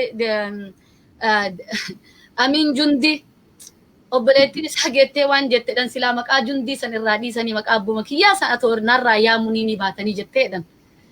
Yaa Amiin Jundii yaa maanguddoo teenna akka argitee Haaji Aloofaa warra argitee waan isaan dubbatanillee nuti ama miidiyaa gubbarra dhagahu jiru maanguddoo teen كأرد دكتوراتين تينا كأرد مكان إساني ده متين جرّ ورّا بروفيسوروت دكتورات يونيفرسيتي برسيتو بديتك كملت كأك أرجيتك دكتور حسين كدير فا فودني سبت الرافودني أما أجارفت تدن أكوان إني أجارفا وان أتشسن جرو جوبة وهي ستو ورّا جوبة سن كيسا هركك أبدا جدني نما وان تككوبين كم فودني أرد أجارفت ديبسني أجارفت هدن ijoollee argitee baale keessatti gammoojjii keessatti ka mootummaan dagate gargaarsaaf olii gad deemaa turte ka ara nami waan takkallee hin dubbanne ka akka Arafaat fa'a ka isin gargaaraa ture yaa keessattuu warra baalee dhagahaa gammoojjii baalee ka Haaji Aloon gammoojjii Saglaan baalee anatti harkaa qabaa Abiyyi Ahmad malee nama tokko argitee mircaa hin buustuu jedhee inni miidiyaa gubbaratti amma dhagahu jiru ka irraa waraabame ka gadhiifame yaa gammoojjii baalee nama isin nyaachise isiniif ifaaje harka isaa nyaattani akka Arafaat fa'a ka isin jalatti du'e ka iskuula isaa yeroo sila boqonnaa qabu dhiisee isiniif kadhatee ijoollee biyya Arabaa jirturra mallaqa kadhatee zakkaa kadhatee fixrii kadhatee isinirra deeme isin gargaaraa ture arda kunoo mana lafa jalaa keessatti jiru yaa obboleeyyan teenna yaa ilmaan Oromoo ka kunoo reeffi teennalleen ciisa dhabdee nurratti geerarii nurra sirbaa jiran akkamitti jara tana wajji dhaabbattanii ummata keessanitti deebi'aa poolisii Oromiyaa warra mootummaa keessa jiru kadheen gadda argitee awwalu abdi naannoo Arsii keessa dhaqee maanguddoo walitti qabatee warra makiina wanniidhaan deematu ka ministeera ta'ee hiccitii kenna nu jalaa baasaa jiru tarkaanfii irratti fudhanna jedhe yaa warri inni tarkaanfii irra fudhatuuf deemu awwalu abdiifa maal dalaytan haga isin hidhan eeydammoo saba keessan bira dhaabbadha ummata keessan hin kennina yeroo argitee ummanni keessan dhumaa jiru lafa teessan gubbarratti kabajaa horadha keessummaan bakka abbaan teetti mana kiyya keessatti anardha namni takka alaa dhufee narratti argitee hin dalagu anatti dhiheessafiif ana bakka an bulche bul bakka an bul jedheeni afeef bul malee mana kiyyatti na dhufee na ajajuun gadhummaa haganuma mara Oromoon nuti dhiigan qabne keessummaan guyyaa keessaa kadhattuu nutti dhufte adha nurratti dhiichistee reeffa kennallee kabajaa dhaba yaa maanguddoo teenna if duuba deebi'aa if laalaa warra ardhallee biltsiginnaa waliin dhaabbatu jiru yaa dargaggoo teenna tanuti wal beeyna obboleeyyan teenna tanuti wajji nyaannee wajji dhugne kanuti maqaa keessanillee dhahuu sodaanne walin saaxilnu jennee yaa obboleeyyan teenna isin kadhanna keessattuu warra wal beeynu ka wajji nyaannee wajji dhugne ka dhiiga walii qabnu kanuti argitee tokkoof takka dhaban jennee asoo obboleeyyan teenna dhumaa jirtu tokkoof tokko dhaban jennee maqaa keessan dhahuu sodaanne rabbiin ifirratti sodaadha atoo obboleeyyan teessan dhumaa jirtu badaa fedhe haa ta'u asoo ilmi Oromoo lafa jalatti dukkana keessatti qabu bar nuti waliif gaachanaa guyyaa waliif dawaa qabnaa warri keessattuu warri biyya alaa jirtan ka dalagachuu dandeettan ka ardha alagaa waliin dhaabbattanii reeffatee san irratti dhiichistan rabbiin ifirratti sodaadha dhiiga Oromummaattu isin qaba isin hin dhiisu asoo ardha gaallaa jedhanii magaalaa guddoo teenna Finfinnee teennaan Oromiyaa keessatti nu salphisaa jiran asoo ilmaan kashlabbeen Abiyyi Ahmad walitti guurrate Finfinnee keessa yaatee poolisii naannoo Amaaraa waliin argitee poolisii federaalaa waliin dhaabbattee magaalaa Finfinnee keessatti akkasitti Oromoo arrabsitu asoo magaalaan sun teenna ta'uu baattee nutti hin dhagahamu asoo akka jaraa alaa itti galle akkasin nu arrabsanii nutti hin dhagahu namni handhuraa lafa abbaa isaa keessatti salphachuun salphinna san caalu hin jiru yaa obboleeyyan teenna dhaabbadhaa uf laalaa warri nuti wajji nyaanne warri nuti wajji dhugne irra caalaa wanni garaa nu nyaate keessattuu tana wahiif waa dhabaniif cal'isaa jirna obboleeyyan teenna ilmoo gararraa baasaa jiran obboleettii qabdan durba qabdan yaa obboleeyyan teenna an dhaamsi kiyya kana dhaabbadhaa uf laalaa isinitti haa dhagahamu wanni kalee jarritu hin jette wanni kalee jarri tun gabbaatee sirbaa oolte isinitti haa dhagahamuuti. Numattu hagana mara isii dhugumaan dogongoraan isin tuqaa jira moo? Numattu hagana mara wallaaltuudha moo? Mee yoo dhugumaan gaallaa jedhanii kan nuti nu amansiisaa yoo nuti kararra hin jirre. Gaallaa jechuun maqaa keessanii furadhaa finfinneen teessanii miti ta warra ilmaan naftanyaati jedha. Xarabbeezaa waliin nu teechisaa nu amansiisa. Sanii miti yoo jettanii dhuguma lafti kun teessan taate. Yoo dhuguma hacaaluun ilma keessan taate. Yoo dhuguma warri arda mana hidhaa keessatti haashamuuti haa achi keessa du'u taate zarii teessan dhiiga keessan qabaat taate dhaabbadhaa of laala. Wanni ibiddi finfinneerraa ka'e Oromiyaa takkeen hanqatu. Yeroo durii yeroo Minilik fa'arraayyuu jalqabee rakkoo finfinneerraa kaatetti Oromiyaa guutuu dhaqqabaa ture. Rakkoon finfinnee tun haga isiin bakka godhattee finfinneen Oromiyaa jalatti deebitutti hin dhaabbattu Oromoorraa rakkoon. Kana ifitti hima. Abadan warra argitee biltsiginnaa keessa jiruu fi Abiyyi Ahmediif jecha tokko bichaadhaa maka diroo dhiifama naa godhi sitti dheeresse. Abiyyi Ahmed if warra biltsiginnaa taayeefa ijoollee hunda iban warra alagoota ilmaan Amaaratii fi argitee warra angorra jiru naftanyaa ifi warra ijoollee Oromoo kajara waliin jirtu. Abadan yoo manaabdanii yookiin sammuun isin hin dalagne malee miliyoona 50 haga miliyoona 60 kanatti dhumee lafarraa dabra malee waa'ee kana gubbarratti murannee ol dhaabbannee jirra. Arguuf teettanillee durillee nama guyyaa nuti ani akka familii kiyyaatitti guyyaa familiin kiyya namni 8 bakka takka du'etti bakka takka owwaalanii jira.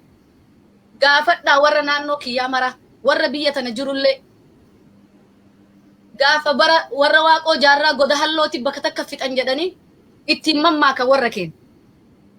Kanaafiyyuu itti dhumnee dakkan kumni miliyoonni 50 haga miliyoonni 60 itti dhuma malee finfinneen Oromiyaa jalatti numa deebiti. Itti ifin salphisina. Oromoon illeen abadan dhumtee dabarti malee salphina arda gaallaa akkana jedhan kun martuu ni hafa. Nuti ol dhaabbannee jirra asoo ilmoon gararraa bahaa jirtu durbateen. Asoo dhiirti teenna mana hidhaa keessa shamutti jirtu beektoti teenna bar Haaji Adam Saaddoo waan jedhe Oromooni beekaa jabaa ofii lafatti darbitee wallaalaa alagaa jala fiigdii jedhe. Haga feetan alagaallee jala fiigdii zamanni durii isaan zamana dukkanaa keessa jiran saniif zamanni ardhaa wal addaadha. Zamana nuti miidiyaadhaan addunyaarratti bakka waan hunda kenna hordofne waa hunda godhatuu dandeenyu keessa jirra. Zamana Itoophiyaa dhiisii biyya ollaa keessatti obboleeyyan teenna wal quba qabnutti zamana san keessa jirraadha. Zamana eenyullee if duuba nu deebisuu danda'u miti. For no question asoo gaafii takkaan malatti ijoollee teenna tahiitan ta cubbuun taaziyaa obboleessa ofii asoo isaan boohan asoo garaan isaanii boohu asoo isaan hin nyaatin hin dhugin garaan isaanii beela qabu waliin socho'an fuutanii ka hidhattan ijoollee teenna 50 haga 100 hidhaa qabdi jedhu jirti iban miidiyaan Somaaleetiyyuu. Abiyyi Ahmed nama qaanyaa hin qabne nama saba ofii fuudhee hidhan naqate jedhanii sirraa haasawaa jiran yaa Abiyyi Ahmed. Gaafa biyya Ameerikaa dhufte tanallee waan nun jette yaadadhu. Homaa yaaddawina ana afaan kan keetiin akkasinaan jettee turte. Homaa yaadinaa naan jette lammaa magarsaa ragaa gizee san jidduu keessan taa'ee gizee an jette homaa hin yaaddawinaa nun jette. Maaliif ka ilmaan Oromoo akka jirtuun hidhan naqatuuf yaada qabdu? Maaliif homaa hin yaaddawina wanni martuu hin sirroofti wanni isin nu gaafattan kun martuu hin sirroofti maanuun jette. Biyyi tunin haqni Hacaaluu Hundeessaatiif ijoollee haga Hacaaluu Hundeessaa guyyaa inni du'erraa eegaltee duute haqni ijoollee saniitiif ka isin kijibaadhaan waraanni keessaniif warri isin gurubbiin qopheeffattan mandara gubdee ijoollee gube jettanii fixxaniifi ijoollee mana hidhan naqattan haga haqni isii gabbootti waan haga Hacaaluu Hundeessaa qofa Oromoon isin gaafatti justice for Hacaaluu Hundeessaa wanni justice for Hacaaluu Hundeessaa qofa jedhan takkalleen hin jirtu justice for ijoollee Oromoo haga atin qabatte atin fixe martiyyuu ni kaffalta ni si gaafanna abadan sirraa hin hafnu haga mucaa Harargee mataa irraa murtanii ajjeessanii waraabessaa kennitanitti haga mucayyoo Tuulamaa Finfinnee keessa qaltanii dhiiga isii qalattanitti abadan isinirraa nafnu justice for Hacaaluu Hundeessaa qofti gahaa miti guyyaa atin qabatterraa nama du'e lakkaahannee barreeffannee lafa kaahannee si gaafanna seera addunyaa gubbarratti for no question ijoollee teenna tahidhaa keessan naqatte gadi dhiisi biyyi kunilleen abadan nagahan taatu haga atin Jowaariif Baqqalaa Garbaatiif Dr. Hussein Kadirfaa ka waan takka quban qabne ka hidhatte ijoollee teen ta gargaarsaaf nama gargaartu warra ijoollee ati hidhatte ka namni haga ammaan kanaa maqaa isii hin kaasne waardiyoota Jawaar Muhammad ka inni lubbuu tiyyaaf lubbuun ijoollee tanaa walitti hidhaa qabdi ka inni jedhe haga jarri sun mana hidhaa keessa jirtu abadan hin rafne haga durbi teenna gudeedamtu haga obboleeyyan teenna ilmoon gararraa bahaa jirtutti waraanni kan kee itti gadi dhiistee waraanni kan kee si hanqatee yaa Biltsiginnaa fi Abiyyi Ahmad waraanni keessan isin hanqatee waraana elektiriyaatiin dubartii teenna gudeeddanii ilmee gararraa baasaa jirtan haga wanni sun dhaabbattutti haga Finfinneen Oromiyaa jaragaltutti haga argitee afaan keenna ka waggaa haganaa namni keenya itti dhume seerarratti walqixxummaadhaan hojjetee Oromiyaa keessatti ilmi Oromoo cuftiyyuu mataa isaa ol qabatee haga inni biyya isaa gubbarratti bashannanutti abadan duubatti isinirraa hin deebi'u yoo qalbii qabaattan yoo nama sammuun isaa yaaddu taatan dhaabbadhaa ifilaala for no question ijoollee teen hidharraa gabbaasa hidharraa baastanillee abadan isin dhiisu ijoollee dhumte dhiiga isaanii isin gaafan gaafa Baniishaangulit genocide dalagan maaliif hin dubbatin maaliif seerarran oolchin warra nama fixe san yeroo walloo Goojjamiif Gondariif Baardaar irraa deemanii walloo dhaqanii zoon Oromiyaa zoon dhaqanii liyyuu poolisiin Amaaraa ijoollee walloo fixe maaliif jarri hin hidhamin maa ijoollee walloo ka self defense lubbuu fi firraa deebiste maaliif hidhamte yeroo argitee ijoolleen Oromoo naannoo Amaaraa keessa reeffa isii galchan maaliif warri Amaaraa ka ijoollee teenna fixe sun seera jala hin oolamin arda seerri Oromoo callaa gubbarratti kabajama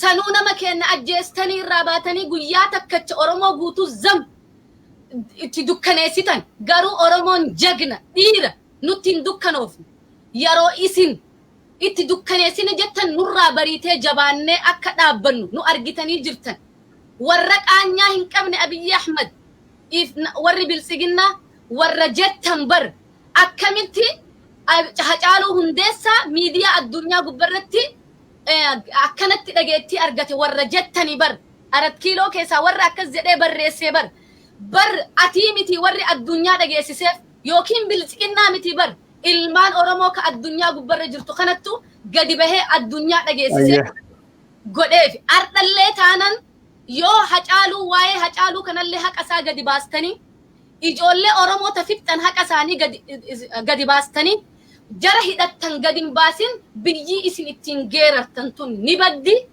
if dhaabbadhaa if laala yoo biyyi nagaa qabaatte marcumaan kees isin irra teettan qabbanaa yoo biyyi nagaa qabaatte nyaatin isin danfisattan nyaattanii nagayaadhaan ittiin raftan yoo jarri sun hin bahin wanni Itoophiyaan ittiin geeraran abadan asoo isin nurra dhaadattan asoo dulloonni ilmaan nafxanyaa ta waggaa 70 yaangii taate biyya alaatirraa warri dur Starbucks taa'ee buna callaa dhuguu malee hujii dhibii hin qabne xorataan Amaaraa martuu alaa galchitanii jarri yaangii deebite ijoolleen teenna ta ifaajje qabsoon ijoolleen teenna isaan arda hidha deebi'anii Jooharfaan ka kumbuutara tokkoon Tigiree asirraa ashkarummaa jalaa isin baase dukkana keessa taa'ee nuti isinii rafnaa Itoophiyaan nagaa taati abadan iyyaadinaa miliyoonni 50 akkuma Jawaar Muhammad jedhe miliyoona 50 irraa 45 dhume 49 dhume tokkochi gadafe bilisummaadhaan jiraataa akkinni jedhe miliyoona 50 miti nuti haga miliyoona 50 irraa haga 60maati warra ollaa jiru waliin haga 70maati warri kun maraa dhumee dabree eegasi isin irratti cappartan keessattuu lafa tuulamaa rakkoon guddaan lafa tuulamaati. Lafa tuulamaa san yoo tuulamni isin dhiisi abadan nuti isin dhiisu. Kaya Zaituna nuga tulamni lafa tulama hindi sunulle hindi sunu Zaituna hasan akmala dheerata saati lamatu deemaa jirra daawwattoota keenya jalatamoo fi kabajamoo akkasii dhiifama guyyaa biraa Zaituna si deemtee dubbatta yaa tulama lafsaatiin hin dhiisu nulleen hin dhiisnu falmaanitti fufaa karaa hundaanu Zaituna saarii dheeraa fudhannee haasofne Muhammad Sani Zubair halkan qixxeen darbamsaa sadii isaan bira biyya inni jiru biyya Dubaayitti sagantaa har'aasumaan gabaabsoo qabna daawwattoota waan takka ka argaa jirtanii miila jala ka deemaa jiru duula Tiwiiterii fi Feesbuukii bulchiinsa Abiy Ahmed irrattu jalqabne hin dhiisina Tiwiiterii isa deema Oromoo hashtag Oromoo protest hashtag Free Jawar Muhammad hashtag Free Hamza Borana hashtag Free Baqqala Garba hashtag Free Shamsuddin Taha hashtag Abiy Mastigo hashtag Haacaaluu Hundeessaa hashtag Justice for Haacaaluu hashtag Free All Political Prisoners hashtag Free Oromiyaa fi akkasumas hashtagota biraatti fayyadamuu dandeettanii odeeffannoo dabalataa akkamiin Tiwiiter godhuu akka qabdanii yoo barbaaddanii toltuu tuufaa Tiwiiterii ishee argachuu dandeettanii toltuu tuufaa achi dhaqxanii Tiwiiterii gubbaa argachuu dandeettanii Abiy Ahmed irrallee Feesbuukii dhufee waan Itoophiyaa ijaaruutii fi waan jaalalaatii fi waan hammeenyi jibbiinsa walii dhiisuu haasawaa ture Feesbuukii isa deema achittuu yaada kennadha jibbiinsi kaanseridha Itoophiyaa jaalalaani maal goona jedhee waan takka barreesse san jalatti anillee namni hedduun yaada kennachaa oolle isinillee deemtanii achitti akka yaada kennattanii keessattuu hashtagota kana Feesbuukii kennirraa akkuma jiruuni garagalchitanii kaayisa jalatti akkisanii maxxansitanii akka isaan barreessanii isin gaafanna ሀገራችን በፍቅር እና በመስጠት እንገንባት ጥላቻን እናርቅ ጠይውን የሚበላ ካንሰር ነውና ጀደ በረሰ አፋን ኦሮሞትን biyya keenya jaalalaa fi kennuudhaan haa ijaarru jibbinsa haa dhabamsiifnu kaanserii isa jibbu sana nyaatu waan ta'eef jibbinsi kaanserii abbaa jibbu nyaatu waan ta'eef jedhee barreesse